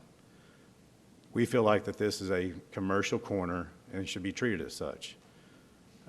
Again, we've marketed the property trying to find other users. At this point, we've been through a pretty significant development boom, I would say, in Dallas-Fort Worth since 2012. We have reached out to many different users and no bites except for McDonald's. My client would like to move forward with a very new gas station concept, one of the nicer, bigger concepts that you're seeing come in around the Metroplex, clean restaurants, restrooms, food options, all of those different things that make it convenient. We feel like that the existing businesses up and down this corridor are probably lacking to capture some of that traffic on I-20. Some of them have bad access. So we do feel like this is an appropriate use for this location. We did provide the renderings. We want to make this a state-of-the-art facility, brick, stone, masonry, columns on the canopy, all the bells and whistles that y'all would expect at the entryway to y'all city. We just feel like the use is appropriate given the I-20 frontage road and the traffic that we could capture in that location. Again, we do show a hotel in the concept plan. We've heard there's demands for a hotel in this location. We feel like if we could use that back acreage for a hotel, I think that would be another good project for this location. Full service, limited service, all those things are still at play because, to staff's point, we don't have a flag yet. That is something that will come before you down the road. Again, we want to be good partners with the city. We feel like this is a good use for this location. We've worked with staff over the past couple of months trying to address the concerns. Obviously, it's been a little bit disjointed with Chastity out, and we miss her. But Sherry's done a great job working with us, and we appreciate those efforts. So with that, I'll conclude my presentation and be happy to answer any questions that the council might have. Councilperson Cooks. Yes, thank you very much for presenting today and your comment. Let me ask, have you looked at our comprehensive plan yourself? I have. So you mentioned the railroad track. What did you see at the railroad track? Well, I think it's a physical barrier. When I look at the comprehensive plan and I look at the downtown Duncanville zoning district that we're a part of, I feel like that railroad track is a big physical barrier for the connectivity of a pedestrian-oriented downtown that I think is envisioned with some of that. Okay. City manager, remind me, is that railroad track going away? Is that part of one of our developments? Regular road? No, sir, there's no plans to remove that railroad track. Okay. I mean, it's even a road down there? We haven't any improvement at all on Camp Wisdom? Well, okay, I'm sorry, then I think what you're referring to are the improvements on Camp Wisdom and Main Street at the intersection to try to address grade issues there because of that drop-off at the railroad, but that is not, there's no discussion about the railroad going away. Okay, I meant the grading, so thanks a lot. Yes. Mm-hmm. All right, so we do have opportunity to look where we're having some improvement on that street.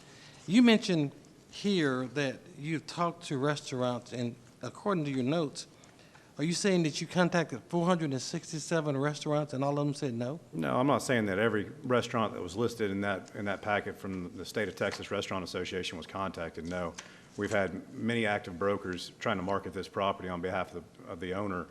to find sit-down restaurants, whether that be an Outback, a Salt Grass, you know, IHOP. I mean, I've heard numerous names in different meetings with staff over the years, and all of those restaurants that have been named specifically have been contacted, as well as others, even other quick-serve restaurants.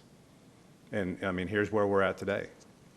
So I'll just tell you, we have a vision for our city, and whether developers agree with that vision or not, we stand behind that. And so our citizens have spoke to us and told us what they would like to see. And though I look at this 467 names that's on this list, and you said no, you did not contact them all, believe me, someone will take us up on, if not that property, other properties as well. So I just want you to know I stand with the others who will say, I'll stand with myself really, to just add to my point, to say I don't see this type of development being in the right spot of our city. Councilperson Anderson. Mr. Moore, first of all, is the applicant here tonight? The property owner is not. He is out of the Okay. country. Okay. Where do you live? Where do I live? Yeah. What's your home address? My home address, 9271 Saddlehorn Court, Salina, Texas. Where? Salina, Texas. Salina, okay. I will share with you if we're going to get into my personal. No, I don't want to get into your I just want to know where you live. I grew up in DeSoto. I graduated from DeSoto High School. I was the best Southwest scholar, talking about that earlier in this meeting. Okay. I'm very familiar with this part of the town. That's not my question. So tell me this, on the tax rolls, what do you think this thing will be on the tax rolls when you get it all built? What, total value? Yeah, just approximately. Hotel and gas station? Yeah, the real estate value of the hotel and the gas station on 4.1 acres. I don't know, I'm going to guess 8 to 10 million. 10? So 10 million. Okay. So that's about 2 million on the tax rolls per acre. And some of our little downtown Duncanville buildings on Main Street, they go up to like 6 million per acre. So when we began to work on this downtown district and trying to figure out how we bridge I-20 and Main Street and connect and bring people in, not just transient people, we were looking for, and I worked on this for many years, like for nearly 20 years I've been involved in the Main Street vision. And we were looking for an anchor to connect, something to attract you off the freeway besides gas or fast food, or if you think that the best that we can do is Saltgrass or IHOP or those kind of things, that's not what we're really looking for, or at least that's not what I'm looking for. We're looking for something unique. Duncanville's a unique little city, and we're looking for something unique. And I would say that you haven't really reached into the community. How many times have you eaten lunch in the community in the last year down here, or visited our restaurants that are here? In the last year? Yeah. Half a dozen. Okay. So you know that we're a little bit different when you look down Main Street, or did you look at the character of Main Street? You looked like at the character of Main Street? I've driven Main Street several times, yes. Okay. Then you know that what you presented doesn't fit. You're correct, it doesn't. And again, to my point I said earlier, we've got 2 major arterials, a railroad, and even a church between us and what I consider that downtown. So in creating walkability, what I would say is that you create your walkability down Duncanville Road back to Camp Wisdom, and then over to Main Street and many different areas, because see, we see Camp Wisdom and all of that evolving and changing. And this property here is a cornerstone for that, and it's an entryway. And another gas station in our entryway does not do anything to present our character, present who we are, to present our uniqueness. It doesn't do anything to do that. And also, in our downtown district, in our urban planning, the urban frontage. In fact, if I would have been here, I wouldn't have voted for the McDonald's in the position it's in, with it not being urban up close to the road. There are many different ways that we could connect this property to Camp Wisdom and to Main Street There are many different ways. In fact, I would say that you have an opportunity here with this property to do something special on the freeway that no other city maybe has done. But, you know, I haven't seen, the only drawing I've seen or the only sketch I've seen is what you presented, which is nothing special. It's just on every stop, on every, you know, every exit on every freeway. And so, did you look at other plans? Did you try to conform to our, did you do any concept plans you can show us or that would conform to our downtown district? Again, no, this has all been driven by the market being the users. So, you know, no, candidly, we have not seen that demand for that type of use here. So we have not done a concept plan for that. And then I'd be happy to sit down with you and look at different pedestrian connectivity options. I mean, since you've been a 20-year studier of this, I would love to hear your feedback in a you know, different setting to hear what that vision really is, because that's something we are struggling with as the ownership group to try and find that. So I think we don't feel like that, you know, it's sitting there vacant, doing nothing is also the best use for it either. And so finding that middle ground, you know, would be great. We don't either. We'd like to see it developed too, but we'd like to see it developed in a way that's going to show our best and not our worst. And what you presented tonight is not that. And without even having a brand on the hotel, I can tell you this, I would no way vote for another just blank slate of another economy hotel of any kind. I would never support that with nothing but a sea of parking lot around it. I think that you could do a much better job and we're in support of higher density development, you know, smaller, unique users. You know, there may be that your property was, to me, in fact, I see your property worth a lot more than you do by what I would put on that property. Would you like to buy it? I think that's a conflict. Everything's for sale. I think that's a conflict of interest for me sitting well, here. But I mean, but I'd be willing. You know, I mean, I'm glad to share ideas. So the convenience store, having another convenience store on the freeway doesn't do anything to present our best. Putting a little brick and, you know, fancy awnings, things like that, does not make a good development. And so for those reasons, there's no way that I can support this in any form like this. Understood. At all. Councilperson Jameson.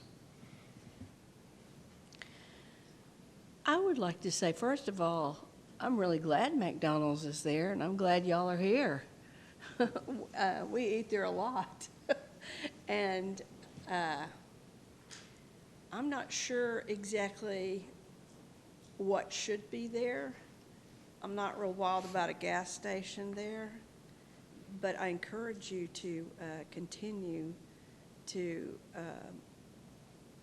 explore like restaurants and places that we could use. I can see that this is not going to be something that will pass listening.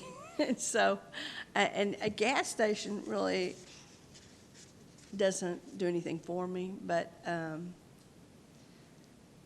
I would encourage you to be creative and see if you couldn't find one of those restaurants, because that is what, yeah, people want that.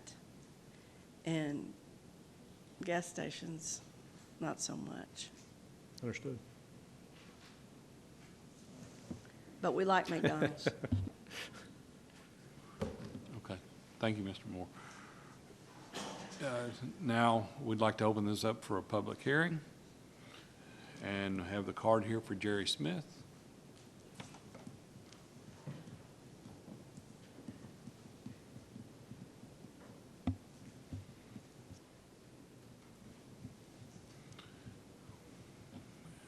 And if you'll state your name and address. Good evening. My name is Jerry Smith, and we own the McDonald's there at the corner of I-20 and Duncanville Road. So, first of all, I want to thank the city and the council for their support, and the community, because we've had a really good year there. So, Marnie, I'm sorry that I think it was a good spot, but I understand it, but I like your comment about shopping Duncanville also. You know, we've talked to the mayor he came out to visit us, me and my son. Let me say, we're the owners. I'm Jerry Smith. This is my wife, Vicki, back here, and we own the restaurant along with my son and his wife, Jeff and Karen. So I was a little concerned about, things like security, because we've had problems like overflow from the Motel 6 over there. We've had a carjacking in the driveway. And I first heard about this accidentally. I got to tell you, a couple of weeks ago, I just happened to stumble onto it. I didn't know what was going on, and I find out that legally they sent the notice out to the landowners.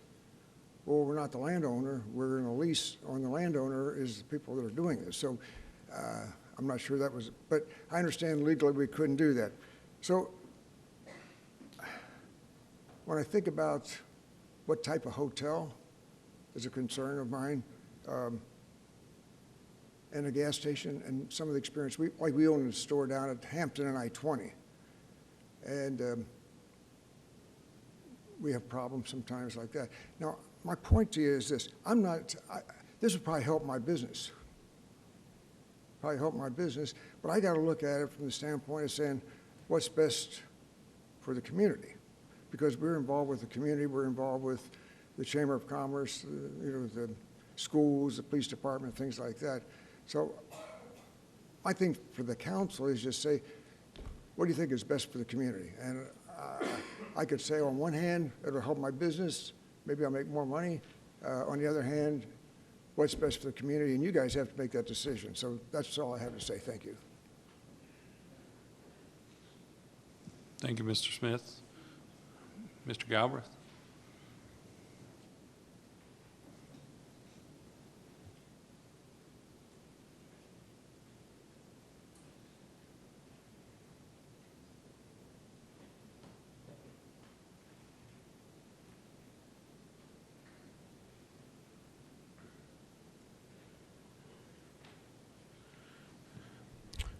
Dave Galbraith, 203 Brookwood Drive, Duncanville.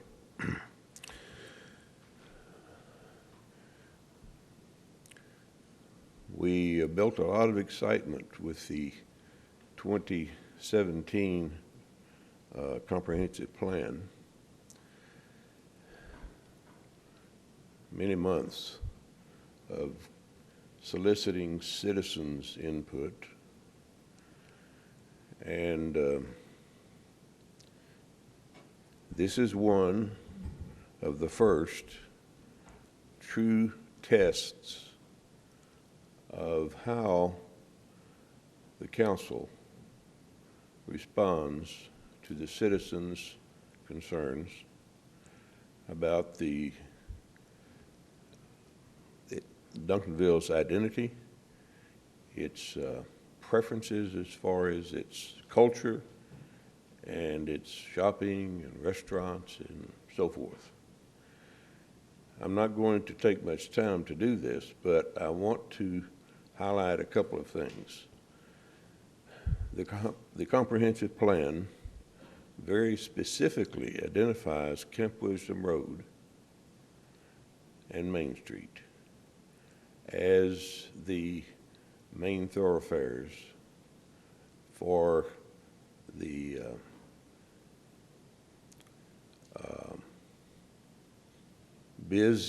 busyness, if you will, of Duncanville. In other words, Duncanville, Main Street and Duncanville Road are north-south, and downtown Duncanville is, of course, the historic downtown. But Camp Wisdom has its own identity as historic, albeit wasn't Duncan Switch. It is still a main thoroughfare, which the comprehensive plan envisions as a major area of shopping and restaurants. And, as someone has pointed out,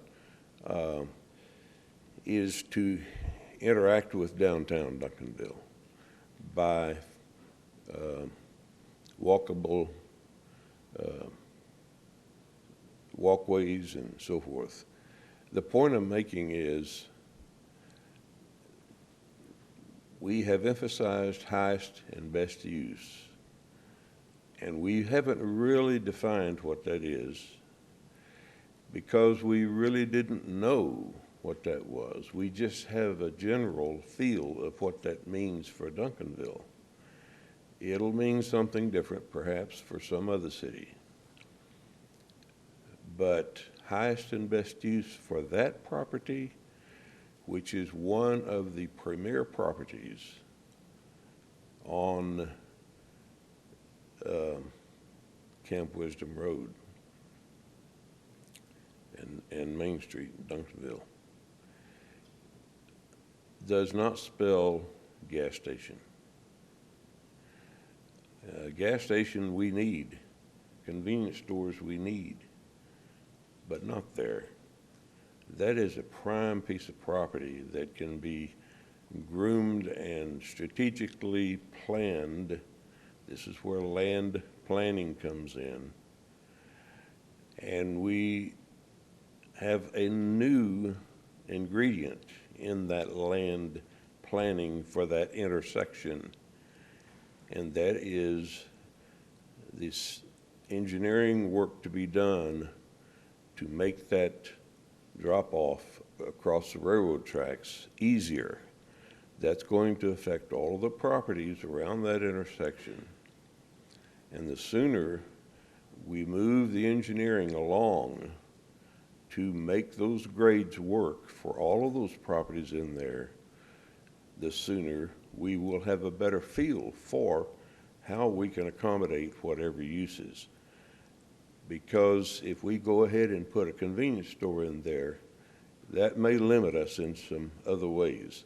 We need the engineering to have some freedom to make the grades work for all those properties in there and end up with an intersection that is not like it is today. It's not a terribly attractive intersection now, but it needs to be, and it can be. And if you look at the comprehensive plan and read the fine print, you'll see that it's intended to be a connection with downtown and a corridor going east-west. So I don't think this proposal meets the highest and best use standard. Thank you, Mr. Galbraith. Any others? Seeing none, I'd entertain a motion to close the public hearing. Close the public hearing. Second. Okay. Please vote.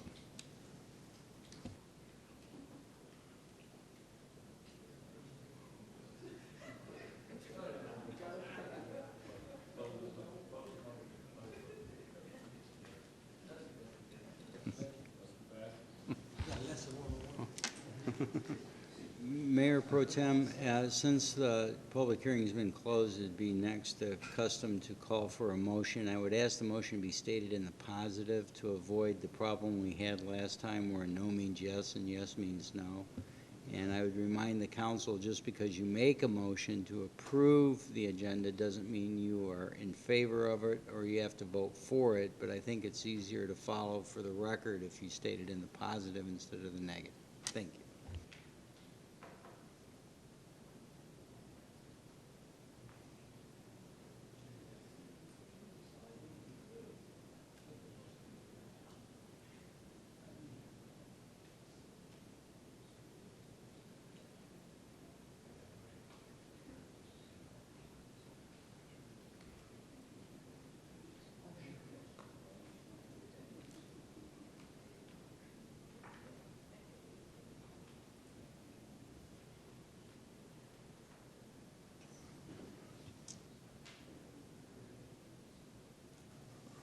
Are there any comments or questions regarding the council?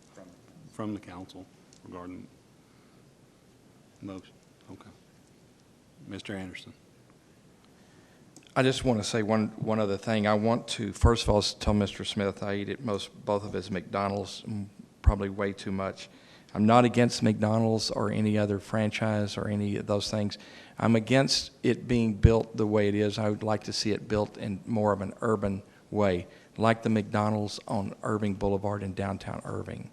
It's built up close to the road, and so I just want to make that clear to the public that I'm not against the IHOP or any of these franchises. So secondly, we have very little land left to deal with in this city, and we got to be careful the way we do it. And then thirdly, I think it's up to this council to provide Mr. Moore and people like him more vision, more detailed vision in the future, so that we can have a more collaborative experience here. And I commit my time here in Duncanville in doing that, and that's all. And with that, can I make a motion now? Or is there other questions? I'm sorry, this is my second meeting, so I'm learning. So I've been to many meetings, but I was in your shoes all those times, so I don't like it so either. So I'm sorry about that. And with that, I make a motion that we deny this zoning request. I will remind the council, again, you've made a negative motion. So, well, it would be a motion to approve, and if the votes are not there to approve it, it fails. By making a negative motion, yes means you don't want a project, no means you do want a project. Okay. So I move we approve the project, but I'm going to vote no. I got that from your other comment. Yeah, it does. It makes sense because of the record. All right, do we have a second? Second. Okay.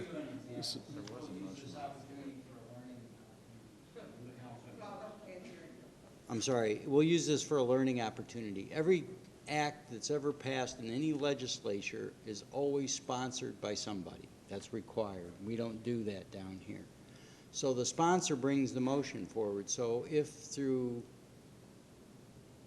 the sausage making that is our legislative process, every act that gets voted on in Congress or the Texas legislature is always stated in the positive. So if it doesn't receive a majority vote, it fails.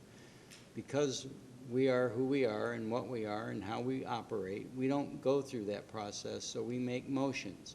So when you make a motion to deny, then it gets confusing amongst the members of the legislature that yes means no and no means yes. So I'm just doing this, so if it's stated in the positive to approve the ordinance, if you vote no, it means you're not in favor of it. If you vote yes, you are in favor of it, and most of us would understand that when we're voting. And we've had some confusion tonight, so it's always best to do it in the positive. And with that, I'll shut up and let you do what you do.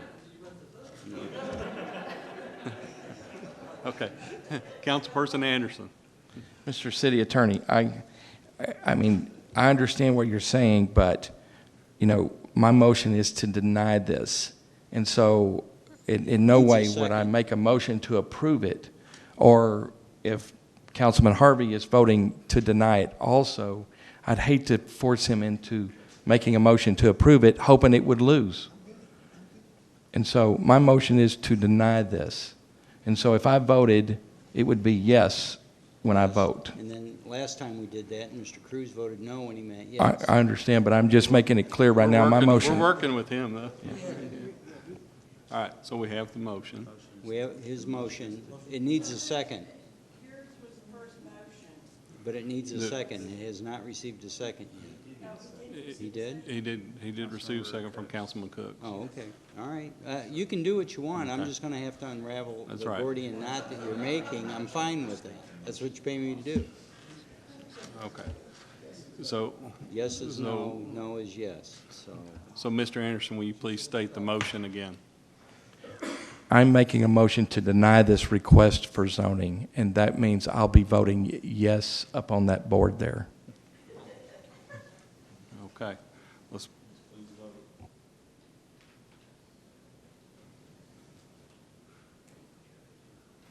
Okay, motion passes.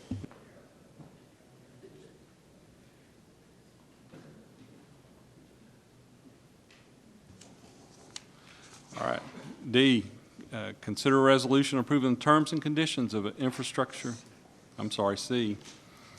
Consider an ordinance amending subsections A, B, C, D, and E of section 1990, maximum limits in school zones, designation of school zone traffic zones of Article 5, speed regulations of Chapter 19, to revise the school zone time periods by repealing and reserving for future use 8, 9, and 10 of subsection A, repealing and reserving for future use 6, 7, 8, 9, and 10 of the subsection, repealing subsection D in its entirety and reserving for future use, adding a new subsection F to provide school zone time periods for Park Lane, West Center Street, and East Vineyard Road, adding a new subsection G to provide a school zone time periods for Springwood Lane, Greenway Drive, Big Stone Gap Road, South Greenstone Lane, and Greenway Drive, and adding a new subsection H to provide for a school traffic zone on West Daniel Dale Road. Mr. Ramey. Good evening, Mayor Pro Tem and Council. Again, Greg Ramey, Public Works Director, and tonight talking about establishing a new school zone, as well as to just sort of clear up and adjust some of the other school zone times while we were at it. The driver for this particular school zone was the establishment of the new charter school, Village Tech. Again, here's the request was to just add this to our ordinance of school zones, and the times are shown up here. And again, we updated all the other school zones at the same time. Here is the new school zone right here, running just west of Cedar Hill Road to just east of Larry along Daniel Dale. And again, there's an infrastructure agreement to follow, but we'll talk a little bit more about the details of this school zone. Here are the other school zones in town, subject to your questions.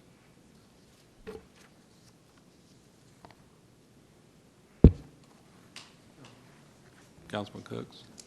I make a motion that we accept the amended Chapter 19 traffic updating school zone. Second. Okay, we have a second. Please vote.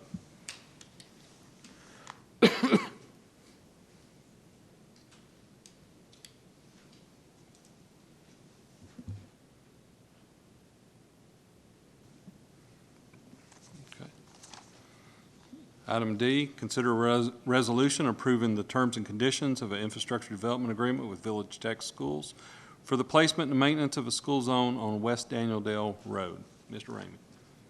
Ramey. Yes, sir. So again, this is for the infrastructure agreement that was part of the, that would support the school zone with the flashers and the signs, et cetera. So again, Village Tech just opened.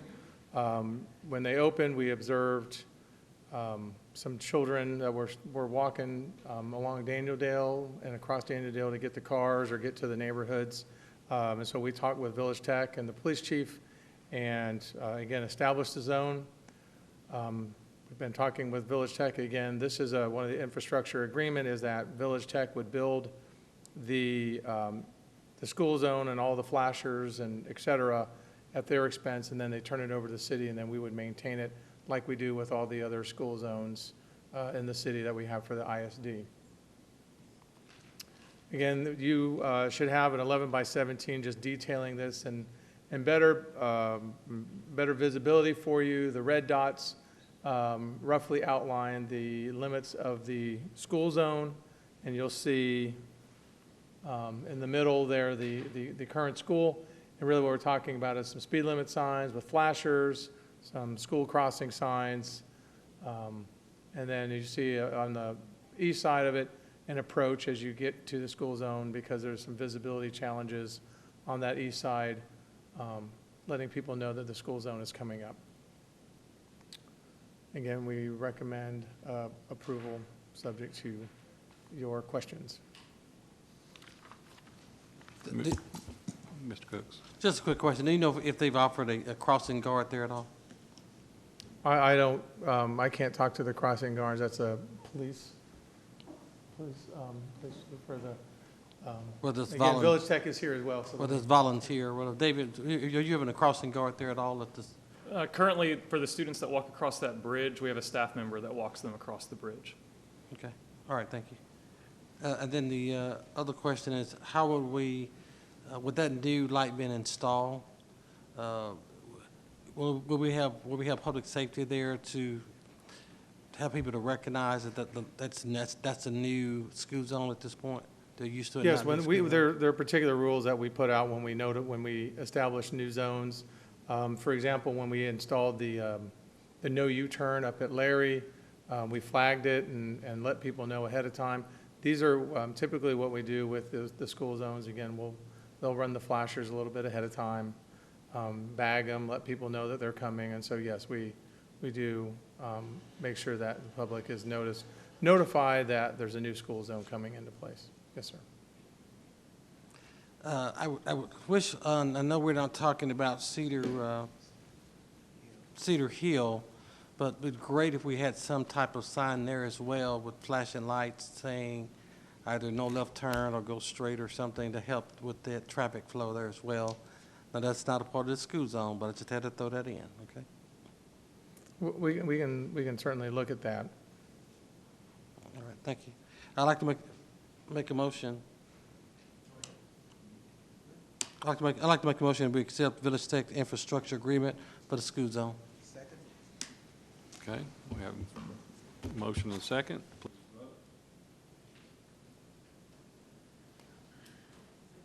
Motion passes.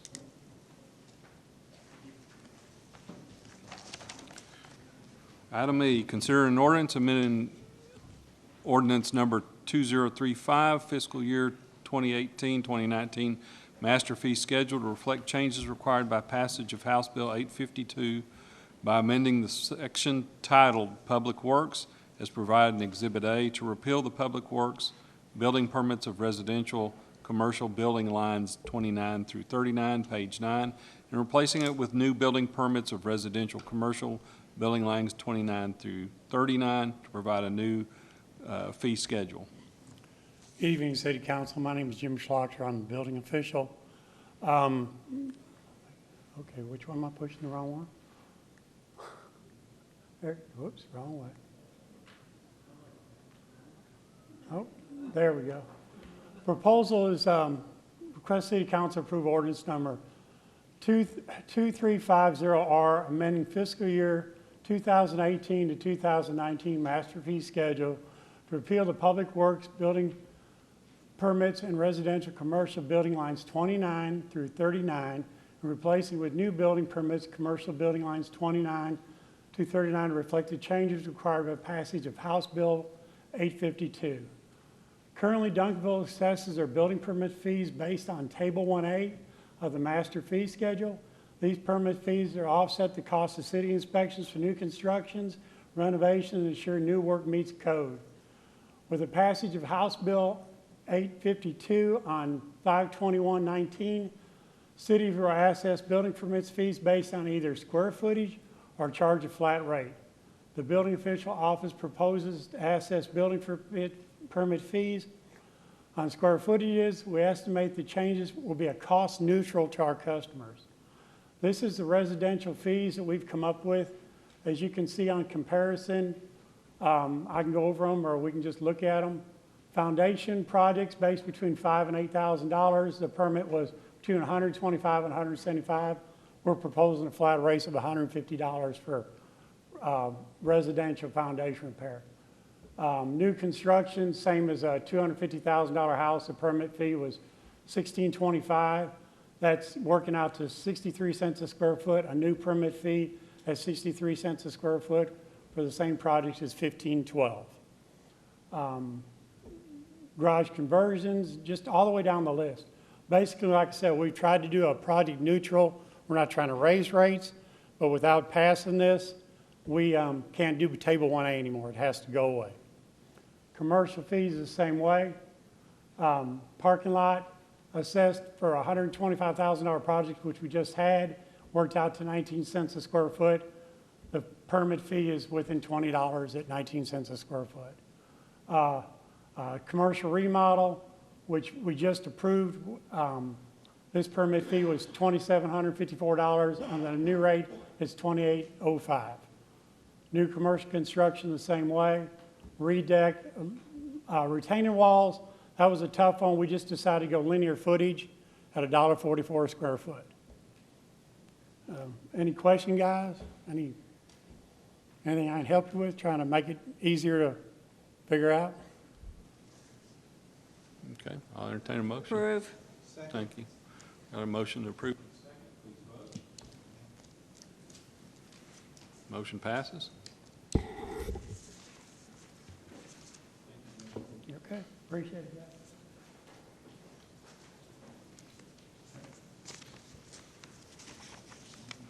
Item F, consider resolution authorizing purchase number 19-059 Pavilion for Lakeside Park from the Play Group through the Buy Board Purchasing Cooperative, contract number 512-16 for estimated expenditure amount of $299,768.18. Mr. Stevenson. Thank you, Mayor Pro Tem Council. Bart Stevenson, Director of Parks and Recreation. I have the privilege tonight of sharing with you the new design for the pavilion at Lakeside Park that was approved as part of the 2018 bond election.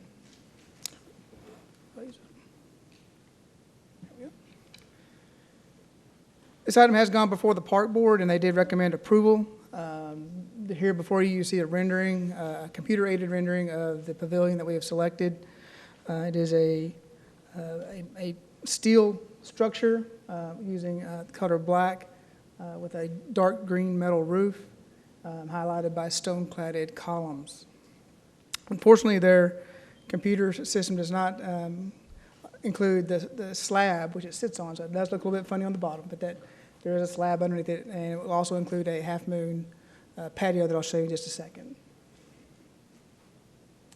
It's an icon shelter. We're buying this through the Playwell Group, through the Buy Board, and I will also note that the Playwell Group is a MWBE, woman-owned business. We're a hair under $300,000. Our budget's $400,000, and we'll be using the rest of that money to address the parking, to expand the parking area. We believe this will have a high traffic area. Is it really be green? Pardon? Will it really be green? Yeah, the roof will be green, correct. Wait, you don't like that? It's an overall site plan of the, Get 'em. I know it's kind of light colored, but just to kind of orient you, this is the lake here, this is the existing restroom, this existing parking lot, and then the basketball court is here along with the volleyball court. The existing pavilion is over in this area over here. We will be expanding the parking lot into this area, so the sidewalk is a little exaggerated there, but we do want to show that the sidewalk will be connected to the parking lot as well as the restroom. And then you can also see this doesn't work very well in this color, the half-moon patio that will be included. It's a 3-foot wall with a seating stone wall to sit on, and then it will also include lighting plan for the stone wall as well as the pavilion, and we'll have electrical outlets as well to accommodate our generation of electronic users. With that, I'll answer any questions you might have about the project. Again, it was approved by the Park Board at their last meeting. Councilman Cooks. Just a real quick question. Again, I know I've already mentioned this before, but bond project election, I know you mentioned we'll have, this is because of the bond election, we'll have that up. Will there be any plaques on those at all saying this is bond election, where we go up throughout the years? Do we know this was a 2018 bond election project? So will it be mounted on any one of those pillows? I'm not aware of a permanent marker for the facility, but we will have a large wooden sign during construction letting everyone know this is your bond dollars at work. I think there's a standard sign that we'll be using throughout the city for all of our projects. Okay. So nothing permanent? I'm not aware of anything permanent unless something Thank is you. directed this way. Councilperson Anderson. How many square feet is in this? I'm just curious. I'm in full support of this. I love Lakeside Park. And I don't know the square footage. I do know Just that it can accommodate 18 picnic tables, 16 of which are 6-foot tables, and 2 will be 10-foot tables that are ADA accessible. Just So, approximate square foot. The reason I'm asking is just curious about price and, per square foot. I'm trying to see if that, coming from where I come from. It seems like a lot. I mean, and I'm sure you've done your due diligence and all of that, but roughly 50 by 30, so 1,500. 1,500. So it's like $200 a square foot for just a. Okay. That's Just seems hide me, that's but the only- yeah, it's the only the way. way I build Yeah. stuff, it's like with nothing, so it's different for me. But I mean, I'm in full support of it, and I'm assuming you got bids and. We researched 5 different companies, and we looked at the aesthetics, we looked at the cost, we looked at the ability to be able to do a turnkey project. There were really only 2 companies that stood out as far from aesthetics point of view, and the other company that was available to us didn't have the installation portion available through buy board. So we would have to draw up construction plans and construction documents and bid that out, which would have added more time to the project. So we thought it was in our best interest to move forward with the Icon Shelter. Okay. I'll make a motion, we approve this. Second. Motion and a second. Please vote.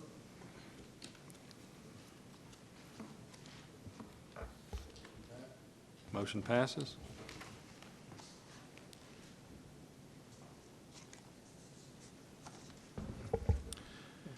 Item G, consider a resolution authorizing an amendment to the contract with Tyler Technologies, Inc. through the National Joint Powers Alliance contract number 110515-TTI to include the purchase of additional software to be integrated with the city ERP system in an amount not to exceed $352,644. Good evening again. Again, this is for the Public Works portion of the Tyler Technologies that we've already started migration. A little bit of the background again, in January of 2018 is when we awarded the initial contract. In October was our go live for the finance modules, and then in January was our go live for the HR modules, and now we're bringing forward the Public Works modules. So currently what we use is MyGov, and that's the tool we have for the building permits, COs, code enforcement, and then our work order tracking. There is no planning module that supports development currently with MyGov, which is, again, what we're hoping to do with the Tyler. The work order module, again, this is really the heart of our concerns with the current system, is that it's a very reactive system in terms of how we get the information and how we load in the work that we've done. This is a system that we cannot preload work orders and schedule preventive maintenance ahead of time. We cannot prioritize the work orders. We do the work orders after the fact, so we'll get work order requests from alternative methods. We go do the work, and then we only use the work order system that we have. Really only helps us capture the work we've done, not the work that we need to do.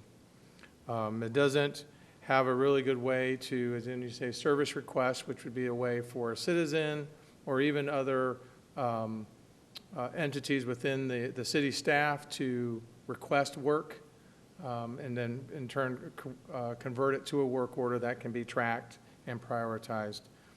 It doesn't allow us to do any work order analysis. So, for example, when we're doing CIP, one of the examples our old utility operations manager used when we wanted to know how much work we did on Daniel Dale Road, he had to actually just tab through all the work orders that we did that year and find anything where we did something with Daniel Dale Road. And so instead of something where we can just click on Daniel Dale Road and then it tells us the work that we've done, and again, it helps us be more proactive and better understand where we need to focus our maintenance and maintenance assets. Again, and the cost right now is $50,000 a year for the MyGov solution, or the MyGov product.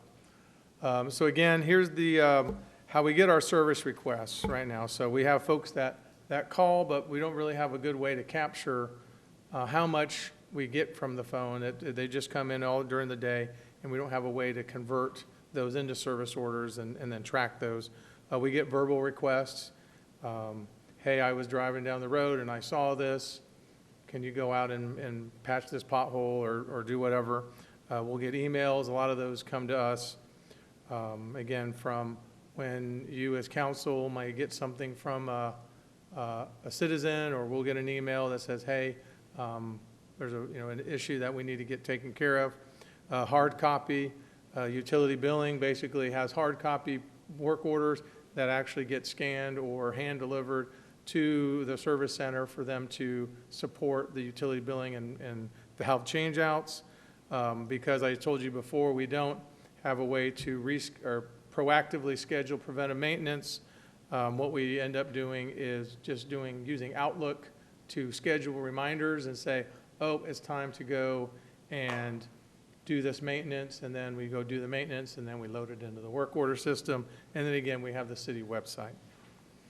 Again, what we're proposing is to go to the Tyler Technologies Munis ERP. As you see the capabilities here, just sort of the main three chunks is asset management and then community development, which has the electronic plan review, which is something new, which is, again, to support the planning section, and then the workforce applications that you see there. Again, the cost is to set it up is $350,000.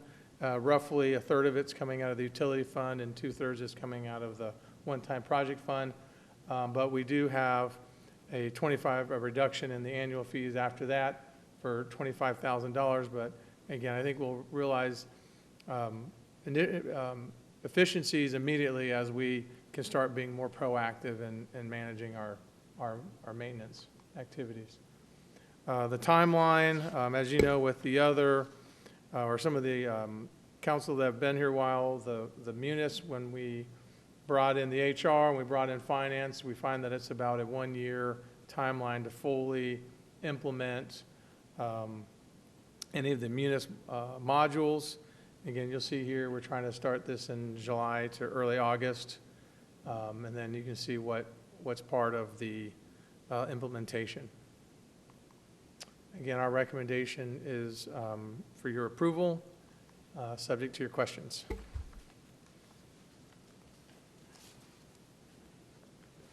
Mr. Cook? Make a motion that we approve. Second. Okay, got a motion and second. Please vote.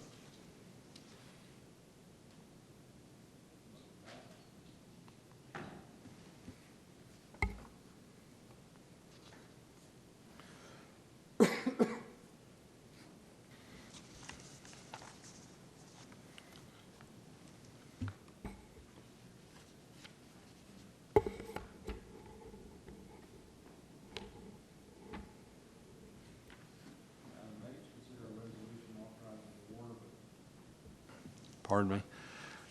Item H, considering a resolution authorizing the award of a term contract for IFB number 19-042, street mill and overlay contractual services for the lump sum prices bid to PaveCon Public Works LP in the amount of $748,707.94. Good evening. Again, for this, the mill and overlay, again, for the public's knowledge, mill and overlay is the sort of the culmination of a street maintenance program. This is when we mill off the old pavement and then overlay it with a new 2 inches to 3 inches of new pavement and effectively extending the life of the pavement for 20 years. As we mentioned before, crack sealing is followed by microsurfacing, and then at the last level is the mill and overlay. And the idea is to do these steps before we have to go to total road replacement. Again, what you see in your packet is the map of the roads that we are nominating, and then there's also a list as well in your staff report. Again, we put this out to bid, and we got, as we talked about earlier, we did notify the hubs, and we had 38. We did just got 8 bids. I'm sure as you'll see that the bids were very, very tight between the lowest bid and, we'll say, the 7th bid. The 8th one was sort of an outlier. And again, PaveCon was the winner.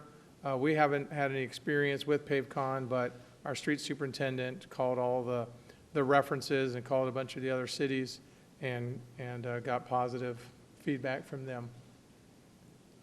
Again, the total bid came to $1 million, a little over $1 million. which was above our budget, so we had to descope 2 roads, and that's why the current bid is for $748,000. And then those 2 projects that we didn't get to this year will roll over to next year's program. Again, we recommend approval of this action. Subject to questions. Got a motion to approve? I have a second. Please vote. Motion passes.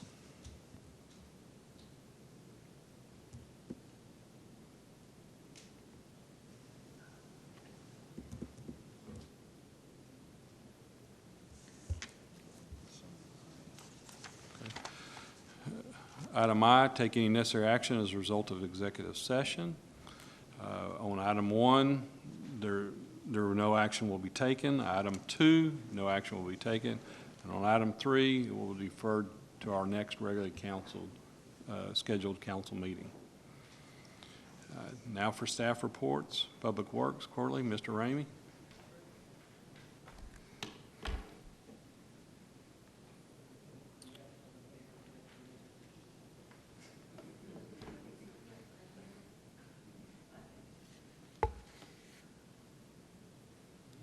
Again, good evening. The first thing we want to talk about is personnel. We've got a few folks, these first 2 folks, and then one more for the Utilities Department that we brought in since the last time we talked. Right now, with these 3 gentlemen that we've hired for the Utilities Department, that brings us to 80% strength in our Utilities Department. And with the hiring of Roberto Martinez, we're actually at 90% strength right now in our street maintenance department. We've got one more skilled maintenance tech. Just moving on to the recent accomplishments, the first thing is we published our consumer confidence report, which is our water quality report. We sent those out in the mail to all the public. It's also on our website as well as through the city. And again, I just wanted to use this as an opportunity to encourage the public who has any questions about their water quality to go to the Duncanville.com website, and then you can read about the water quality there. We finished up our crack seal program, and again, our mill and overlay, we just awarded that tonight. And microsurfacing is also scheduled to start in June as well. We continue with our the pipe bursting and the Daniel Dale Acres. We finished Daniel Dale Acres subdivision. We're almost done with Flame East, and then we'll move up into Presidential Estates as we talked during the budget workshop. The focus of our pipe bursting effort is to reduce the infiltration of rainwater into our sanitary sewer system by replacing the old cracked clay pipes with new PVC pipe. One of our code enforcement highlights that we wanted to bring up is this is the Acton parking lot. So it's the parking lot that's adjacent to where Whataburger and Supermercado, and then there's the Islamic Center. But as you can see, it was looking like Swiss cheese. It took us a while working with the property owner, city attorney, and then and code enforcement, and they repaved the entire parking lot over at the Supermercado to bring it to meet code. As you know, we have the sidewalk or concrete construction crew that works on improving our sidewalks neighborhood by neighborhood. They've been in West Park for a while, and again, you'll see the progress. And again, we use this program to just go in and take care of all of our old sidewalks and ramps and upgrade them. You see the work plan status. We've got a bunch in progress, 2 that are been completed, and then we've got a few that we've still got to start. Moving into the metrics. As you see here, these are the metrics for second quarter, then year to date.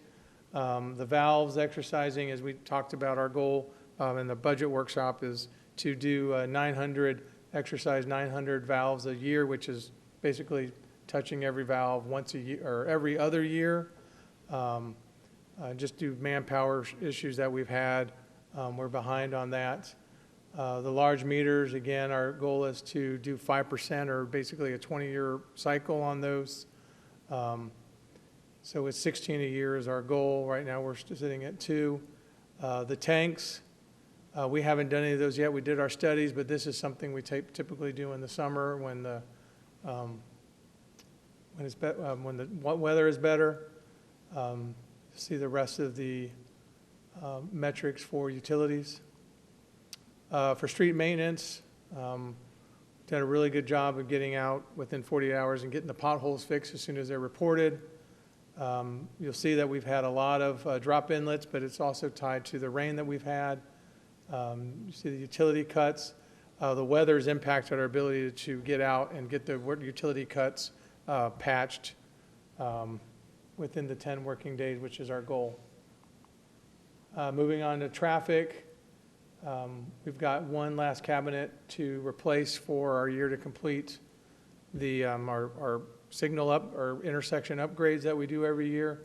And then you'll see we maintain our flashers at 99%. Moving on to the equipment services, the one metric that fell below our goal was the fire apparatus. That was due to our reserve quint that was in the shop for a majority of this, for a lot of the quarter that we measured. Moving on to code enforcement, the one issue that we had more on the permit side for building permits was we had one permit that took a while to get the shared use agreement for some restaurants to share a restroom and a grease trap. Subject to your questions.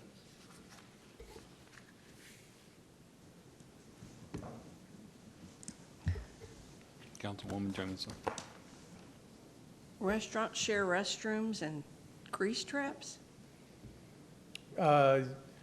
Yes, they can. That's actually the new development over at One Main Station with the Black and Bitter and the new burger Mudhook Burgers.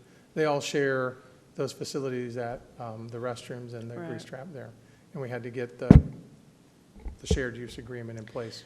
Just trying to visualize it. Thanks. Councilmember Anderson. Oh, I'm sorry. Okay, thank you. All right. No more questions. Thank you, Mr. Ramey. Thank you. All right, and now for our Economic Development Quarterly Report, Ms. James.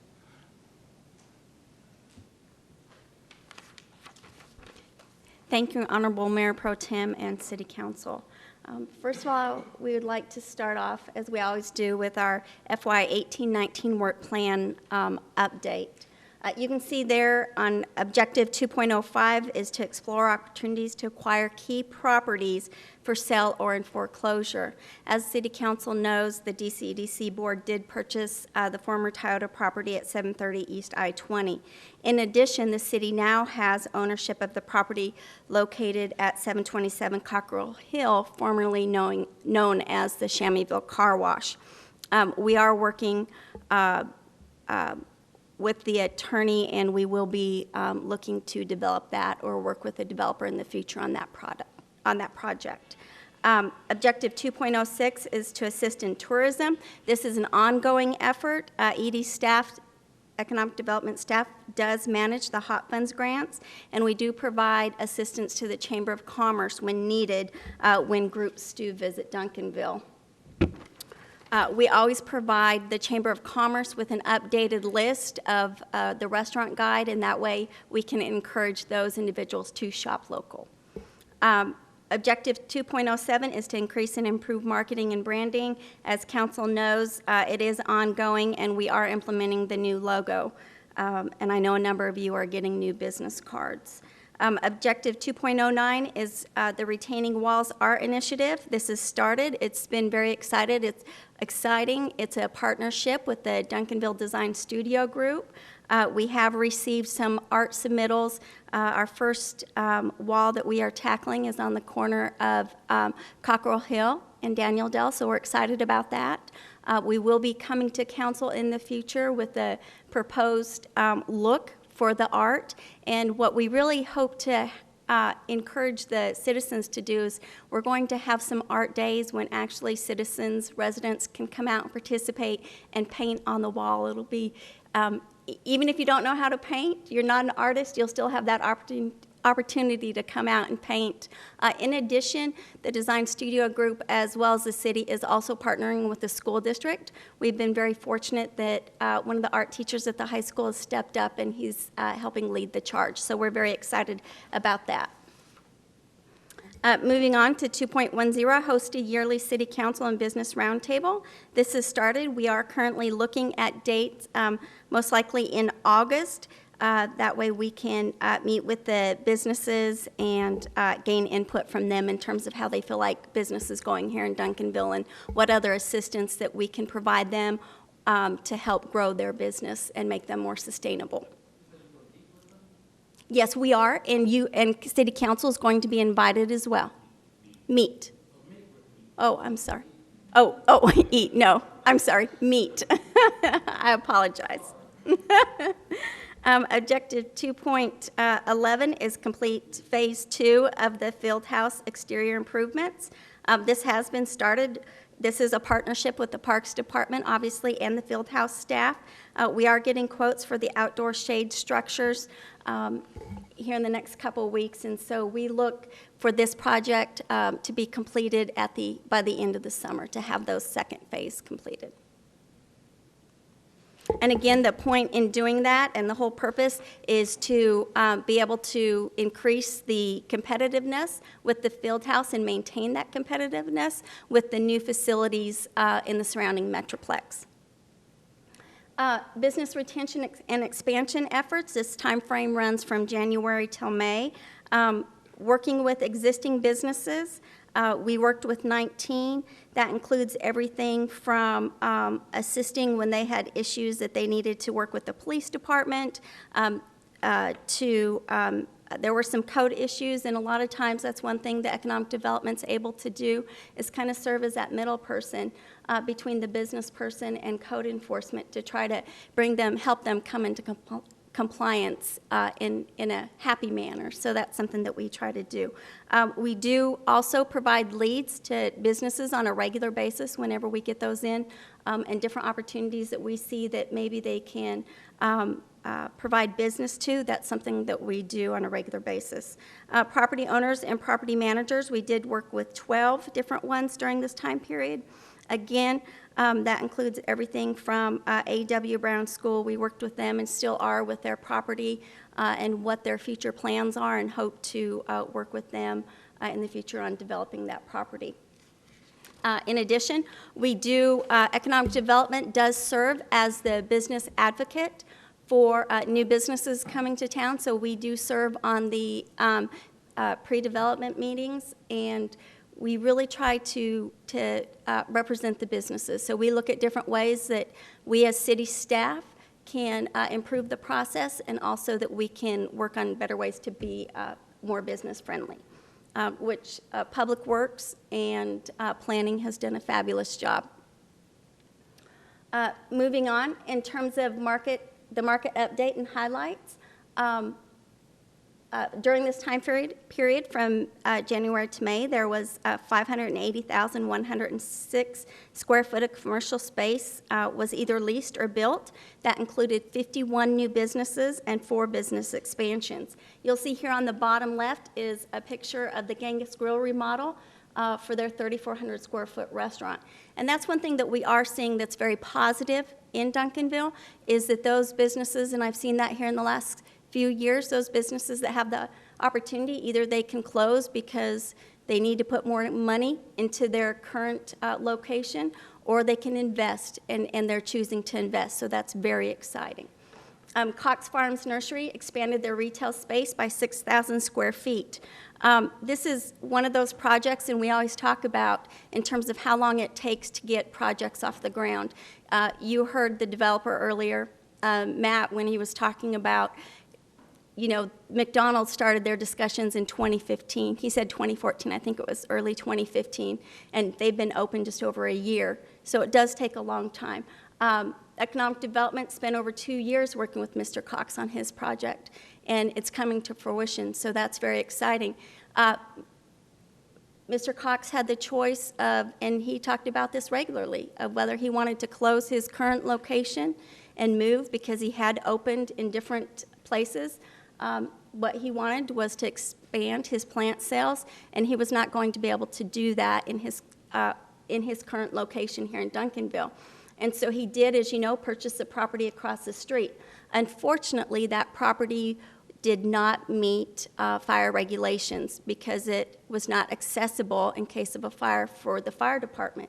And so the Economic Development worked hand in hand with the fire department to come up with a way to for him to be able to open that business. And so that's where the DC EDC contributed $22,975 towards a fire suppression system, basically the dry stack fire suppression system, to be able to use those greenhouses in the back. Otherwise, that was a landlocked property that really the highest and best use was to keep it with the greenhouses. One thing that I do want to point out that's really important, and the U.S. Chamber of Commerce talks about this all the time. We talk about economic development and how important new businesses are, and they're very important. However, 80% of all new business in a community comes from business expansions from within. So that's why our business retention efforts and our efforts to work with our existing developers are so important to the community. Moving on, in terms of our engagement, working with brokers and developers for the time period. We did have engagement with 58 different developers and brokers. This included residential and commercial. Some of those included and these, even though we've had engagement, that's ongoing. It's not just a one-time thing, it's constant. Some of those include Sweetie Pie's Ribeyes. That's something that the mayor would really like to see, I know, here. Obviously, we've talked about this before, but we know that Jimmy John's and Firehouse Subs, we know that they want to be here. They're looking for franchisees to be able to open here in Duncanville. As soon as they can find those, they've identified us a market that they want to be. So that's something I know we've talked about before, about other sandwich options, and those are going to be some. Moe's Southwest Grill, as well as working with Landry's Restaurants, and they're the ones that part of theirs is owning McAllister's Deli. Montana Steakhouse, that's still not out. That's something that I've been working on since I've been here. And so they have not said no, and that's one thing that if they haven't said no, we'll keep working on them to see if we can get them here. Retailers, 3, this includes clothing, home accessories, and electrical supply. We have been working with an electrical supply company that has identified Duncanville as a market that they wanted to expand in, and so we'll continue to look for locations for them here. We have met with them a couple times, and we have provided them different list of properties, but we'll continue to research those that fit them best. Restaurants, 27, and again, that kind of fits in as what I talked about earlier. Manufacturing, we have received 4 leads. We do receive leads, as I've talked about earlier, from the state of Texas, as well as from the Dallas Regional Chamber. We are members, and we do receive leads from them. Those have been large manufacturers, however.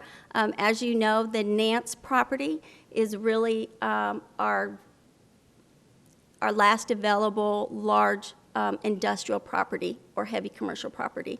And so that has become available, as we've talked about before, and hopefully we'll get the right product there that's good for the property as well as the surrounding community.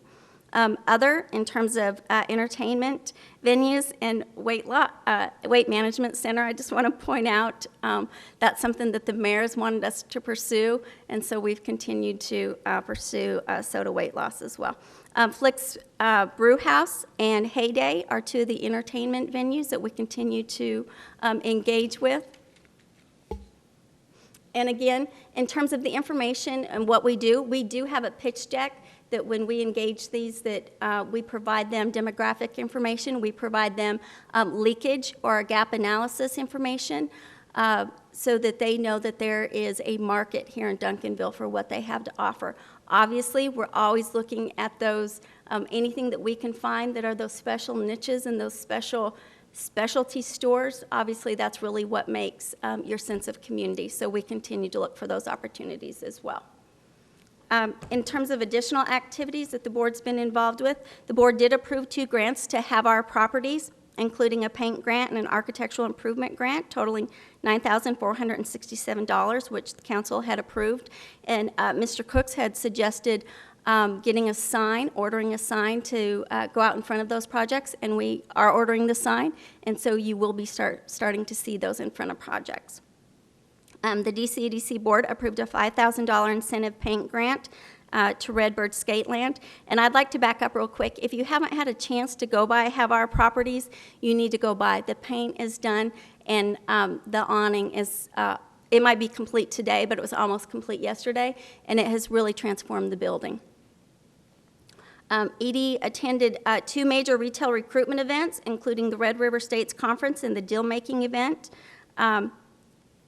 as well as the ICSC Recon event. This is where we were able to obtain 40 new contacts or business leads representing over 100 different restaurants, retailers, and commercial businesses. And again, this is how we work on creating our list that we continue to contact and try to recruit here in Duncanville. One of the ways. DCEDC board members also held their annual planning session and set their 2020 goals. You can see down here on the bottom right-hand side that the board did present the $5,000 sign grant to Ideal Cabinets and Floors. You can see that that's a picture of what the face of their sign looks like. Obviously, it's a pole sign, but you can just get a better visual for what that looks like. And they were very appreciative, and they've said that it's made a big deal for their business. Board members also attended the Flavor of Duncanville, where they educated businesses on how to conduct business with the city. That's something that Mr. Cooks had brought up that we had talked about in terms of how do we get more businesses registered in West Southwest to do business with Duncanville. If you recall, we were going to try to have a time possibly at the Red Summit, but they changed the format of that, so we will continue to look for other opportunities to engage new businesses. But that was one place that we talked to a number of small business owners and provided them information. We had packets on ways that they could actually sign up and do business. We also provided our purchasing manager's business card as well. And a couple people tried their putt-putt expertise, and Mr. Don McBurnett is the king, and Paul had some issues with that, but we won't talk about that. Okay, so moving on. Edie also provided an economic development driving tour for the Leadership Best Southwest group and talked about the different opportunities and the different projects that the city of Duncanville is working on. In addition, Edie staff attended the Sustainable Economic Development Roundtable for Southern Dallas and Northern Ellis counties, and it provided just different projects and ways that they've been able to incorporate more sustainable developments into their different communities and possible ways that Duncanville can do that as well. So with that, I'll be happy to answer any questions that you might have.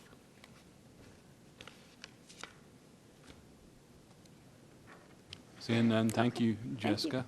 We will be moving the remainder of our meeting for the briefings back to the briefing room. And yeah, we'll take a little 10-minute break, and the calendar. Calendar and the rental registration. Yeah. We didn't get to that in the briefing session. Yep. So we recessed the briefing session. Yep.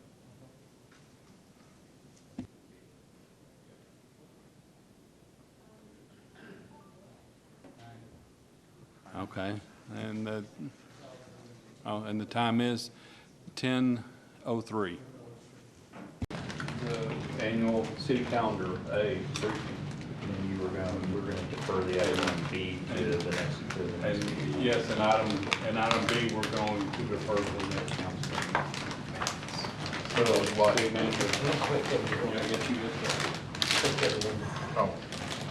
Mayor Pro Tem and Council, so we have your calendar. provided to you for the next, for the remainder of the year. There are a few things we wanted to just specifically point out and try to schedule, including your council retreat. We wanted to confirm the budget workshop in August, and then have some questions about your board commission interviews. But if you want to start out by month, because we also have some tentative town halls in, so we'd kind of like to get your feedback on that.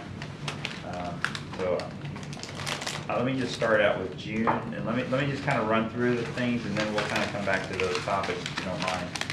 In June, one thing, we have the joint council and EDC meeting next week at 6 p.m. on Monday. And then in July, the July meeting, as we mentioned before, about having an hour earlier on the July 16th meeting for budget discussion prior to filing the budget. I think some of you are going to the newly elected city officials orientation. And then we have a joint meeting with P&Z scheduled for Monday, July 22nd. And that will be, we also have Freeze and Nichols here, planned to be here. So that will be discussion on the zoning ordinance update and input from P&Z and council. On the board and commission interviews, you have scheduled right now Monday the 29th and Tuesday the 30th. That's 2 nights. It kind of depends too on who all you want to interview, because if you want to interview everyone, you probably need a 3rd night. Well, I won't say you do need a 3rd night, because if you interview at 10 minutes apiece, you're looking at 6 people per hour. From 6 to 10, 24 at the most, and that's without breaks, and you're going to want to break, so say 20 a night. I think last year we had about 40-something, 40 plus, and you only interviewed board members who were up for reappointment and new applicants last year. And if you recall, the 2nd night you were here very late. So we I guess have the a first, lot of applications. we have a bunch of applicants. So I guess the question is, who do you want to interview, and then based on that, how many nights do you want? I mean, what's the numbers if we only do the ones up for? You do the ones up for renewal. It's a lot. And how many? You have a lot of new applications, you said. So you probably. So even if you only interview the ones up for reappointment and new applications, you're probably looking at 3 nights. Yeah, you're looking at 3 nights. If that's assuming 6 to 10. You want to start earlier? That's up to you. You can't really start earlier unless they don't work. Right. There's a new technology, we just do the video conference and just look at it, do it by video. It still takes time. Still the time, right? And what if their Wi-Fi goes out and loads slowly? Oh, you mean so you don't have to come in? Yeah. Oh. I didn't pick up on it. So if you want to do the 31st or August 1st, I guess is really kind of what I'm asking. If you want to do a 3rd night. I just have to ask, is there another way to trim it down? What? Is there another way to, I'm just asking, is there another way to trim it down? It's a good question, but you're right, I don't think there is. 'Cause if you want to do the ones that are re-upping and then the numbers, I just don't think you can. Yeah, I mean, I guess the only real way to trim it down is if you don't interview anybody who's on the board currently, assuming that you know who they are, and you only interview the new applicants. That's Well, I know for me, for sure, from DEDC for planning and zoning board and stuff, I would be more interested in talking to all of them, current and, because, I mean, obviously, planning and zoning is in a different place than we are, and things like that. And we do have that joint meeting with them, and that's part of the discussion that we'll have. And DEDC too, I really think I would like to, my personal preference is to interview them all. So, Current and. and not taking anything from that money, or just kind of share with you? because that stretch of being due, like you want to interview them all. So really, for the last couple of times, I'm not sure how to get around this, but I'm not sure what 10 minutes is going to, the value that I have in 10 minutes when you interview. I'm not sure what value, I would rather almost like, let me meet with you on one. I think I can help there in those two categories, quickly help us evaluate whether somebody, you know, has the skills to be on that board. Because I can tell you this, that there's a lot of them that I've talked to don't know what they don't know. But for the consideration, you want to think, instead of interviewing every board, can we select some top boards to interview? That would be, from my perspective, it's the EDC and planning and zoning. Those are two important, they're very important. I don't know about all those other little, I don't even know what they all are anymore. So that's why I was asking you another way. So the other thought would be not interview every complete board and just hit with consensus of how many we thought we really wanted to interview. What do you normally do? What do you do? You do if you don't interview them? Does staff just interview them? No, we don't. No, in the past, That's the council. the council has interviewed, All I think prior to last year, they interviewed them all.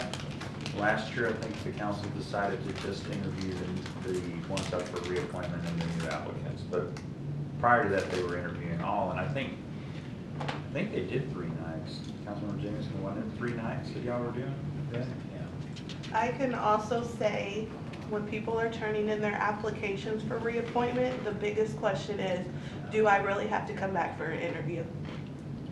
And yeah. And again, I keep saying, to me, there's not one interview I had in my life that I took 10 minutes on and made a decision.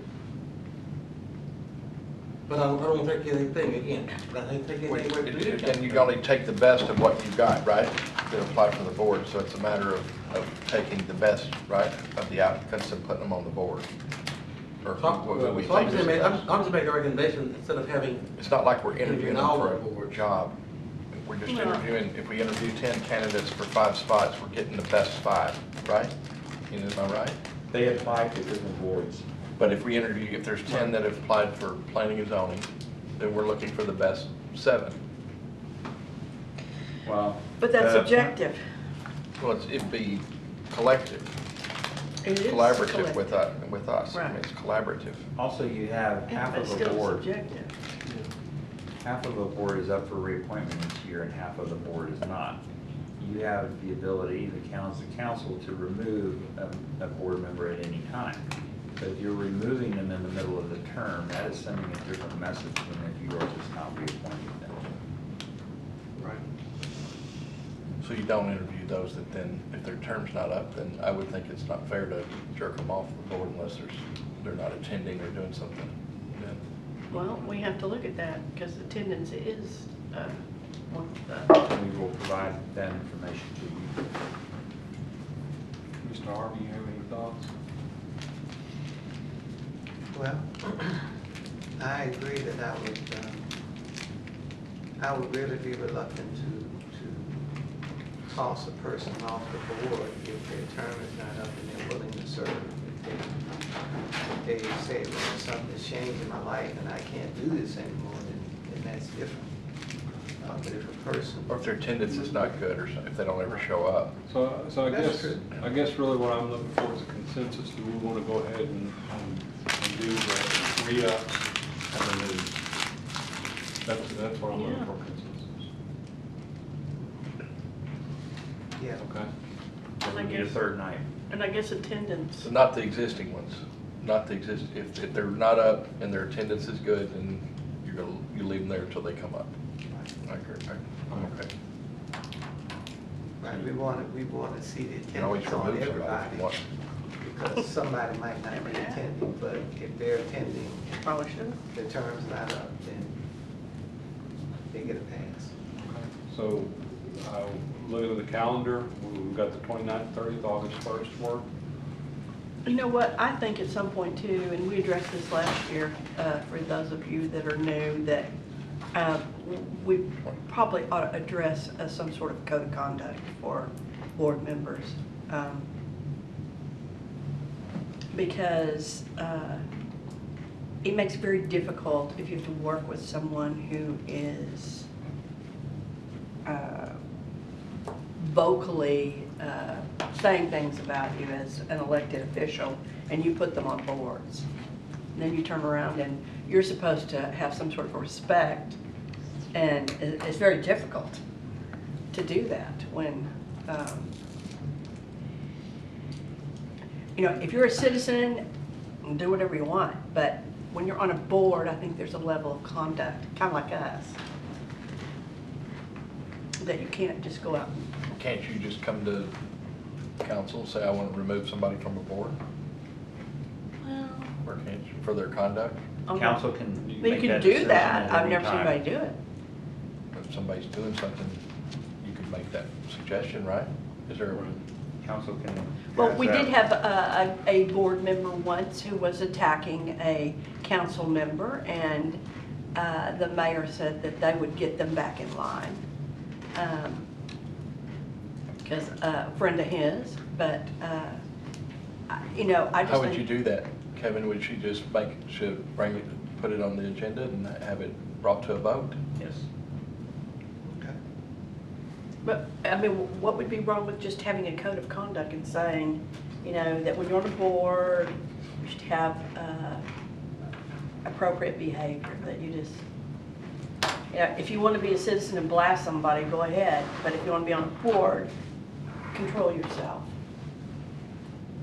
I think it could be similar to the conduct that we have in the rules of procedure.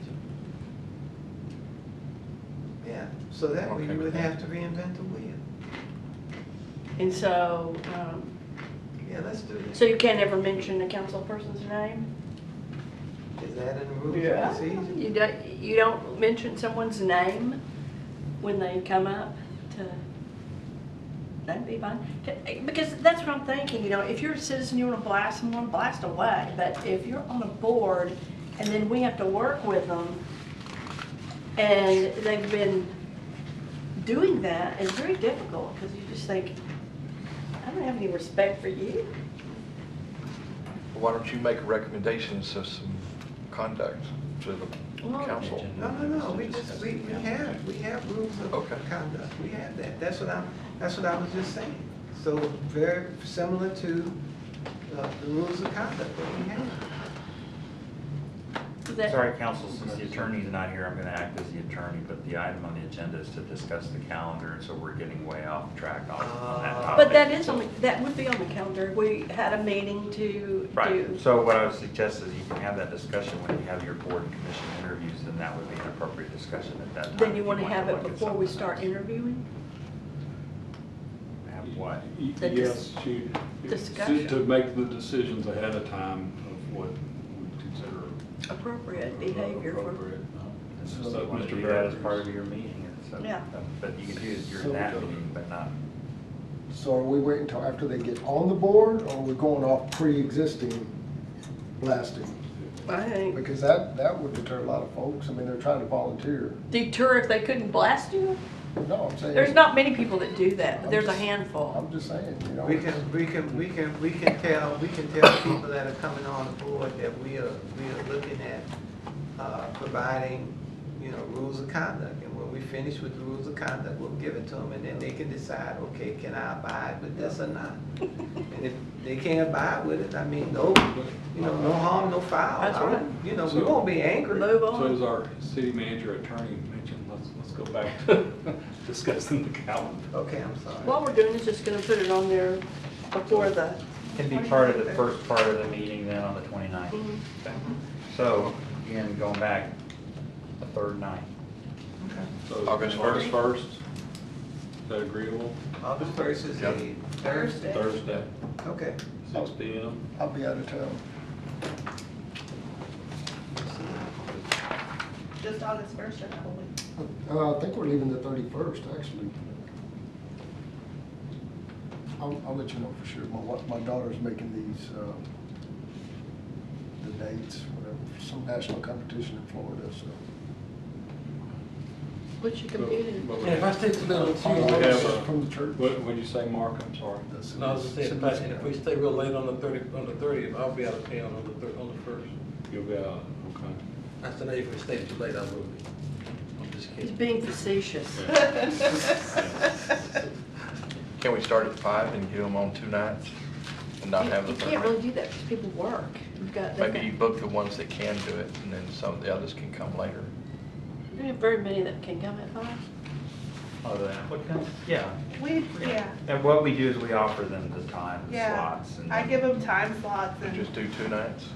They don't come in. Try that. usually if I look at their application, if I see they're retired, I usually give them the earliest times because they want to be here the earliest times. That's how I've done it. I say we start at 5 and go to 10 or Like whatever. 5 to 10. Joe, On can you do 29th that? and 30th. Mark and Johnette? Probably. All right. I don't know, I mean, All right. We will, we'll have some sandwiches or something for you. And that way you get it out of the way in 2 nights. Okay. That's 5 to 10 on 29th, 30th. I think we need to use Subway sometimes. If we discipline ourselves enough, we can get We did last 10 minutes, then we. I thought it was and Costco. That was Costco. Oh, yeah, but last year when we did this, we've done so. Moving on to August, the budget workshop we have right now slotted for August 8th on Thursday. We had put it in at 8:30. In the past, we've done during the day. Last year, we did in the evening, but we started, I think, around 4 or 5 o'clock. 4 o'clock. If we start at 4 o'clock, we can be done that night. So the question is, what time do you want to start it at? We really do need to do that budget workshop that day because that's prior to the first public hearing on August 20th of the budget. Does 4 o'clock work for everybody? On the August? Yeah, August August 8th, Thursday, August 8th. What time? Joe? What Bonnie?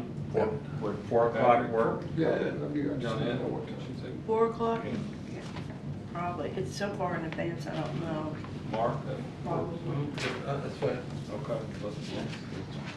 And then on August the 12th, we have a joint council meeting with the park board. That's their regular meeting, so does that work for everybody? That will be again, what the council had wanted to do was to twice a year have a joint meeting with the EDC, the planning and zoning, and the park board. So this will be the semi-annual meeting with them. I'm good. I may have a problem with that one, but that's okay. And then on Thursday, August 29th, we're looking at a possible town hall meeting. We're trying to kind of keep on every other month. And that being in August, we thought that a good topic would be water. And that's also right before we implement the new Republic waste contract. So it would be a good time to have education to the public on the new facets of the waste contract. So that's what we're looking at for topics for that. For I'm August. traveling that day, but I won't be on day 7, but it's okay. I'd still like to think about styrofoam and some of those other things. That wouldn't be the time for that. No, probably what? not for that. Yeah, not during that time. That needs to be. We need to do some research on that, and look at Okay. some other possible programs or possible ways, limiting styrofoam use. Oh, Trying to encourage you Green. mostly first. September, moving on to September, what we have in there right now is just the Chambers 9/11 Remembrance, regular council meetings. Yeah, it's not on the 11th. Okay, yeah, can move it. Last year it was, Yeah. but the previous year it was September? not. Right. September? So what's the? It's Yeah, scheduled for that's the Yeah. Chambers event. In October, October is a busy month then. Moving into October, National Night Out. Is that a Wednesday? I thought it was going on Tuesday. They told me no Wednesday. Okay. Yeah. It's always seemed to have conflicted with a Yeah, council yeah, meeting. that's right. It Yeah. did last year. Well, It- we'll it did. verify. That's what the chief gave me, I can verify again. Check with Doug. Okay, I will. TML is the next week, the 9th through the 11th. The Sister City group from Montestrollo is going to be here the 16th through the 25th. And I will come back to October and November to talk about That's getting annual far retreat. out, yeah. Well, we need to schedule a retreat timeframe, so I'm just trying to make sure that we're okay on all these other things that we have in here. In November, again, NLC is towards the end of November, the 20th through the 23rd for those that may be going. And we are looking at a possible town hall in November. No topic right now that we have. So again, that would be approximately 2 months after the previous one and the end of August. TML and NLC are in San Antonio? Yeah. Wow, yeah. So is my daughter. There you go. Sandra, I like San it. Antonio, right? I've seen So you're San- going. I'm like, well, I've been to San Antonio plenty of times. but- You can go stay with Auntie. I know, yeah, I will, yeah. So, again, and then in December, again, we don't really have much right now shown on there. Just the meetings.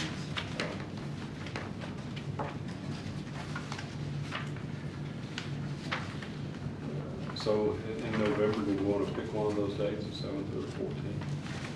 Well, you Oh, have to yeah, call and sorry. find out the availability, don't you? First? Of the Because they. senior center? Oh, I thought you were talking about the retreat. That's why I kind of Oh. need to know a month, if y'all want October or November. so I Okay, can so let start. me talk about the, well, let me first, sooner the is better. either the 7th or the 14th, either one of them okay with y'all for a town hall meeting in November, assuming we have one? Yeah, but we have so much that month, why don't we not have one that month? Because we're not planning a, That's fine, whatever, Yeah, 'cause we got I don't have a NLC, date, we've we're got- just, yeah. Holidays coming up at the end of the month. yep, It's up to y'all, we're just asking. I don't think so. Whereas I like the consistent town halls. I'd like to do them every other month. I think it's a good idea too, to do them, but I'm okay on both those dates. I think the quicker in November, the better.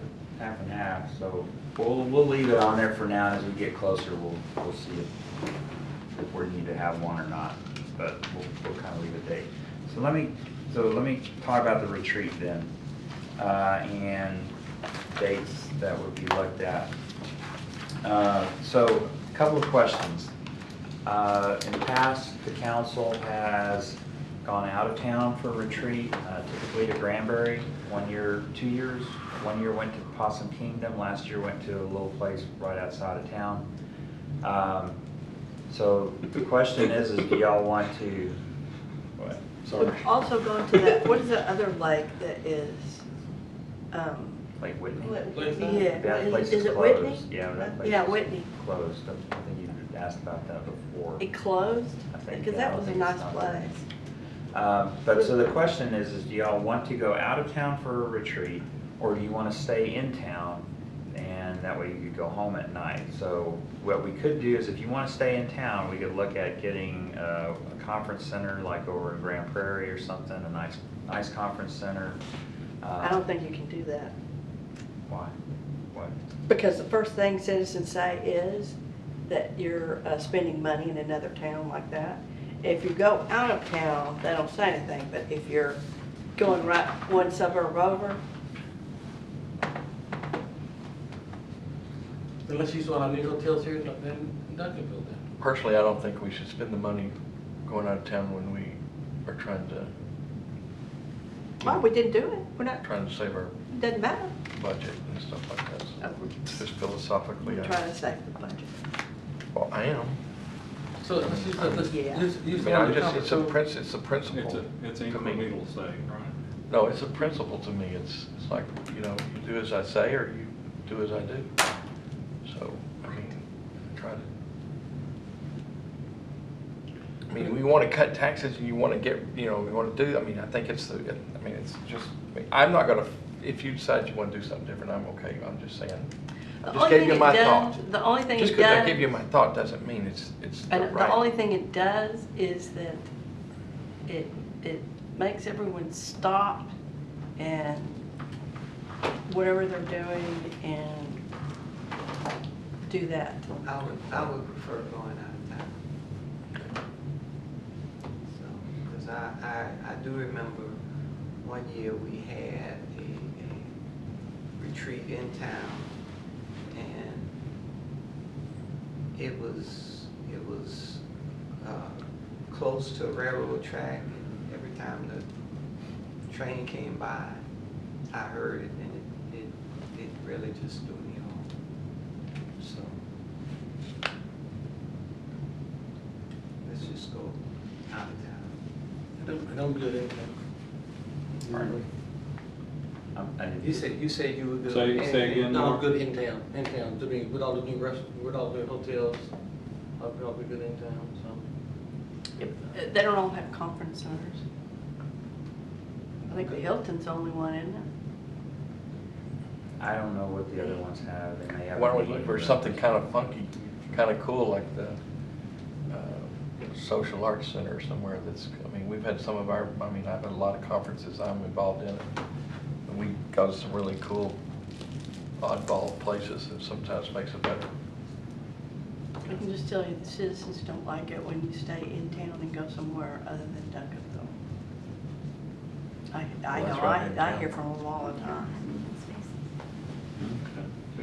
Yeah, I was asking Jessica, and she says all of them have, all the in-towns have meeting spaces on it. They all have what? Meeting Meeting spaces, spaces. they're different sizes. Hampton is supposed to.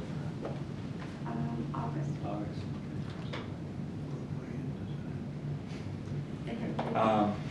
So I don't know, I'm kind of hearing different thoughts. The mayor's not here tonight either, so I don't know if y'all want to defer till when he is here, or if you just want to set a date now that we can at least start gathering some information. If you set a date, or a couple of dates, then at least we can find out availability of like the place in Granbury, and we can get availability of some of the other places and bring more information Granbury back. was not the one from last year, right? No. No. No, I can't make that one. Well, Can't- My team members will say, How I'll be many sick. are in favor, how many are in favor of the same place as last year? Anybody? Well, that would only be, you were not able to be I there, heard. you and you. I started I'll be getting phone sick that day. calls and I'm I like, can already feel it. All right, good. Okay, that's, your input Noted. is noted. It's noted. Yes, yeah. I feel better already. Uh, I can gather quotes for in town and out of town. But is there some weekends then, and again, when I say weekend, in the past, typically the retreat has been a Friday and half a day Saturday. Last year, I think it ended up being different, but is a Friday, half day Saturday, is 2 days something, or do you prefer to do 2 days? Whatever we select, just from experience from last time, it is not effective if the majority, if not all of us don't attend. Because we wind up going back over things that we did at the retreat, and so it's just a waste of time. And so I know things come up for all of us, but if 2 of us can't make it, or 3 of us can't make it, it's really a waste of everybody else's time to be there. Okay, so we have dates though? I mean, like I'm is good it on typically October 11th and September, 12th. October? No, I'm not good. But that's TML. That's, yeah, that's the TML. Oh, that's TML. Yeah. How about 18th? Sister City. Oh, you already got it. Get your map out. Oh, I got it. I got it right here. I just can't read. And I guess the third question, I'll read lessons, the pictures. third question associated with the retreat is, do you want to do a facilitator? Because then that will also, we would start working on that, or if you do want to do a facilitator, then what I would suggest is perhaps 3 council members vet facilitators and bring a recommendation back to the council. I would like a facilitator. I don't like that. I don't like putting stickies on boards and playing games. I don't either. Well, it's not always the, it's not Yeah, always it the is. sticky on What, boards. and- what I'm interested in is somebody that can help us solidify our visioning, our vision, what we see, specifically what we see. That's what I'm interested in. Well, then you I'm can not be on a interested. 3-member panel. I'm not interested in doing team building stuff and all that stuff. That kind of what you, that's kind of what you're talking about, that looking at my attitude or whatever that. No, that We already know I have a bad attitude. That wasn't what I was talking about. That can't be helped. That wasn't But what I was talking no, about. it's more like somebody can help us focus in on the vision, because like tonight with the developer, it's like we need to cast out what we want to see there. We need to, and then economic development can go get that and bring it back to us. We need to learn what it is that it's possible for us. The And what session we needs can, to be about strategic planning. and it can be the comprehensive plans here, you look at it and you look at the resources we have and you say, how do they fit? And I will tell you, I think we would have been better if we had a facilitator last year. I think you need a facilitator for something like that. You need somebody outside of. Well, but then again, the thing that I have a problem with that too is that I think most people, particularly anybody who's ever taken statistics or something, know that you can, by the way that you present the question or the material, push them in the direction that you want, and I don't like that. Well, I don't think a good facilitator would do that. Well, they do. They find out what direction that, and I don't even know who they ask or who they do. Well, Yeah. they probably I ask think people who this- have opinions. I think this council's pretty independent about certain things too. Yeah, well, you don't say it. We just have to sit there and listen to them. But it's, but Put you, stickies on the wall. but you still, the council's still not, the reason I did this, what I'm doing now, is to get specific about what happens at different places, what is the philosophy? What, we want to look like South Austin, or we want to look like I'm going this, to or we just want to say look one like. thing, though, that a council's vision and strategic plan is more than a comprehensive plan. Right, right. So That's what a I'm piece. talking about. And the future of Duncanville is definitely what you need to be looking at as a council and the vision. But that's more than just the zoning and economic development. That's a big piece of it, but it's broader than that. I do think that a facilitator is valuable in helping a group come together and formulate that and help that vision. And a good facilitator is not steering you, is taking your input, but helping you formulate that and making sure that everyone has a say in that. I agree with that. And Well, then we've had people in the past who that's why I did that. suggest then that you Then have you three get on council, the- you three get on council the members committee. work on it. I'll Bring it help. back. If I Yeah, I had one guy that I really enjoyed for the chamber before. He was really, really good. And so I'll plan to recommend him. So any recommendation, we'll gather resumes from some different ones, and I'd like, if three council members would work with Paul and I on that, then, So going back, do we have target dates yet? target dates.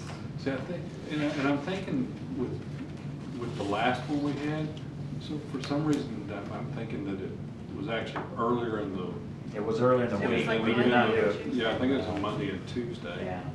Versus, and it just, it's just the way it happened. So, I mean, if that works better for you than a Friday, Saturday, that's fine. We just need to know some dates, give us a couple of days so we can start getting information on availability.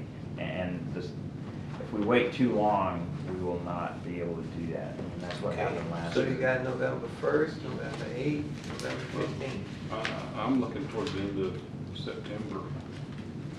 I say the earlier the better, because the quicker we can cast what we want, quicker planning and zoning and economic development and parks and everything, people can get the message. And right now, it's obvious our planning and zoning is completely in a different place than It's really we are. not, it's really not, y'all. We can't base them off of one decision they made today. Kevin, do you recall, have you talked to Lancaster City Manager? Yes. They just had one last week, and They did theirs at, they had a facilitator, they actually had a double, a team facilitator. And they had, theirs was 2 days at Cedar Valley College. I'll tell you, I'm just so happy, I saw them at the event on Saturday at separate times. There were about 4 of them was raving how great their planning was at that event. They just came from it to attend that event for Saturday night, and they just gave big kudos. Like, man, they was all pumped when they came to the event on Saturday night. Like, we just left. If I just left it, I was like, I'm not going to anything else. I'm going to go home. But they showed up. That started at 5, and they were there about 10. They were there about 10 o'clock. I left before they did. But they had just had a strategic plan for 2 days. I'm not sure what they did, whatever, but it was fun. Well, that would be the desired objective here. Yeah. They had theirs on a Friday and a Saturday. They started at 8 on Friday and ended on Saturday. I'm not sure what time they actually ended on Saturday. But as I said, they did theirs at Cedar Valley College. They built in some social time on the Friday evening, so they went longer, I think, for that. College wouldn't be bad. Okay, so I did September? get that information from Opal, because she had told me a couple of weeks ago that they were planning it, so I reached out to her. I didn't realize they just had it. I don't know what but they yeah, covered. I just knew all 3 or 4. It was a visioning, it was a strategic I'd like to plan. see what their vision, what they come up with. You know, I mean, They'll I've probably tell us that. I've been to so many, what's public information, right? So I've been to so many, I mean, I haven't served on councils, but I have served as chambers chairman of like 4 or 5 different organizations, including Best Southwest. But I get tired of going to these things and just have a bunch of fluff and stuff. It's just not, and this team building, what I want us to get down, my thoughts is to get down specific, like what are these things that we can accomplish like now? What are like 3 or 4 really seriously legendary making things can we accomplish? Like, you know, it's not just like, yeah, we want pretty restaurants on the freeway or whatever. We want, you know, what are those things that are going to make Duncanville, where Duncanville sits today, what's the thing that's going to make Duncanville great? Not average, great. What do we have? What are the resources we have? What are the demographics we have that can make us as great as we possibly can be, realistically? I don't want pretty restaurants. I want restaurants that have good food. Well, both. They come together, cool places, and the environment does make a difference. A lot of the things that you're talking about are subjective. And just are what I might think is cool, you wouldn't. Well, I'm talking about what makes a lot of money, you know, like restaurants that make a lot of money. So you can choose, you can look at characteristics of restaurants who do all right. So give me an idea of So I'm sorry about council, I'm going to act as the attorney again and say that we're off the topic, so Could you get some dates. I know what's available. Well, September, I mean, it's fairly open, if there's some dates in there that you want to give us, or That's if fine, you just want to look do- at the end of 27th September and and see 28th. if you can find anything. During the week? The 20th, you have the 20th, which is the 3rd Friday, you have the 27th, which is the 4th So Friday. y'all prefer Friday, Saturday? Is that what I'm hearing? Yeah. Okay. All right. And I just say, anywhere from like the Either the 20th or the through 27th. the following week. Either one of those? Okay. Whatever's gonna. Okay. What, September? Yes, sir. Okay. And we will get some information together on the various things. 20th to the what? No, Either the we're looking 20th at or the the 20th or 21st, 20th and 21st, or 27th and 28th. No, I can't do the 20th and 21st, that was class reunion.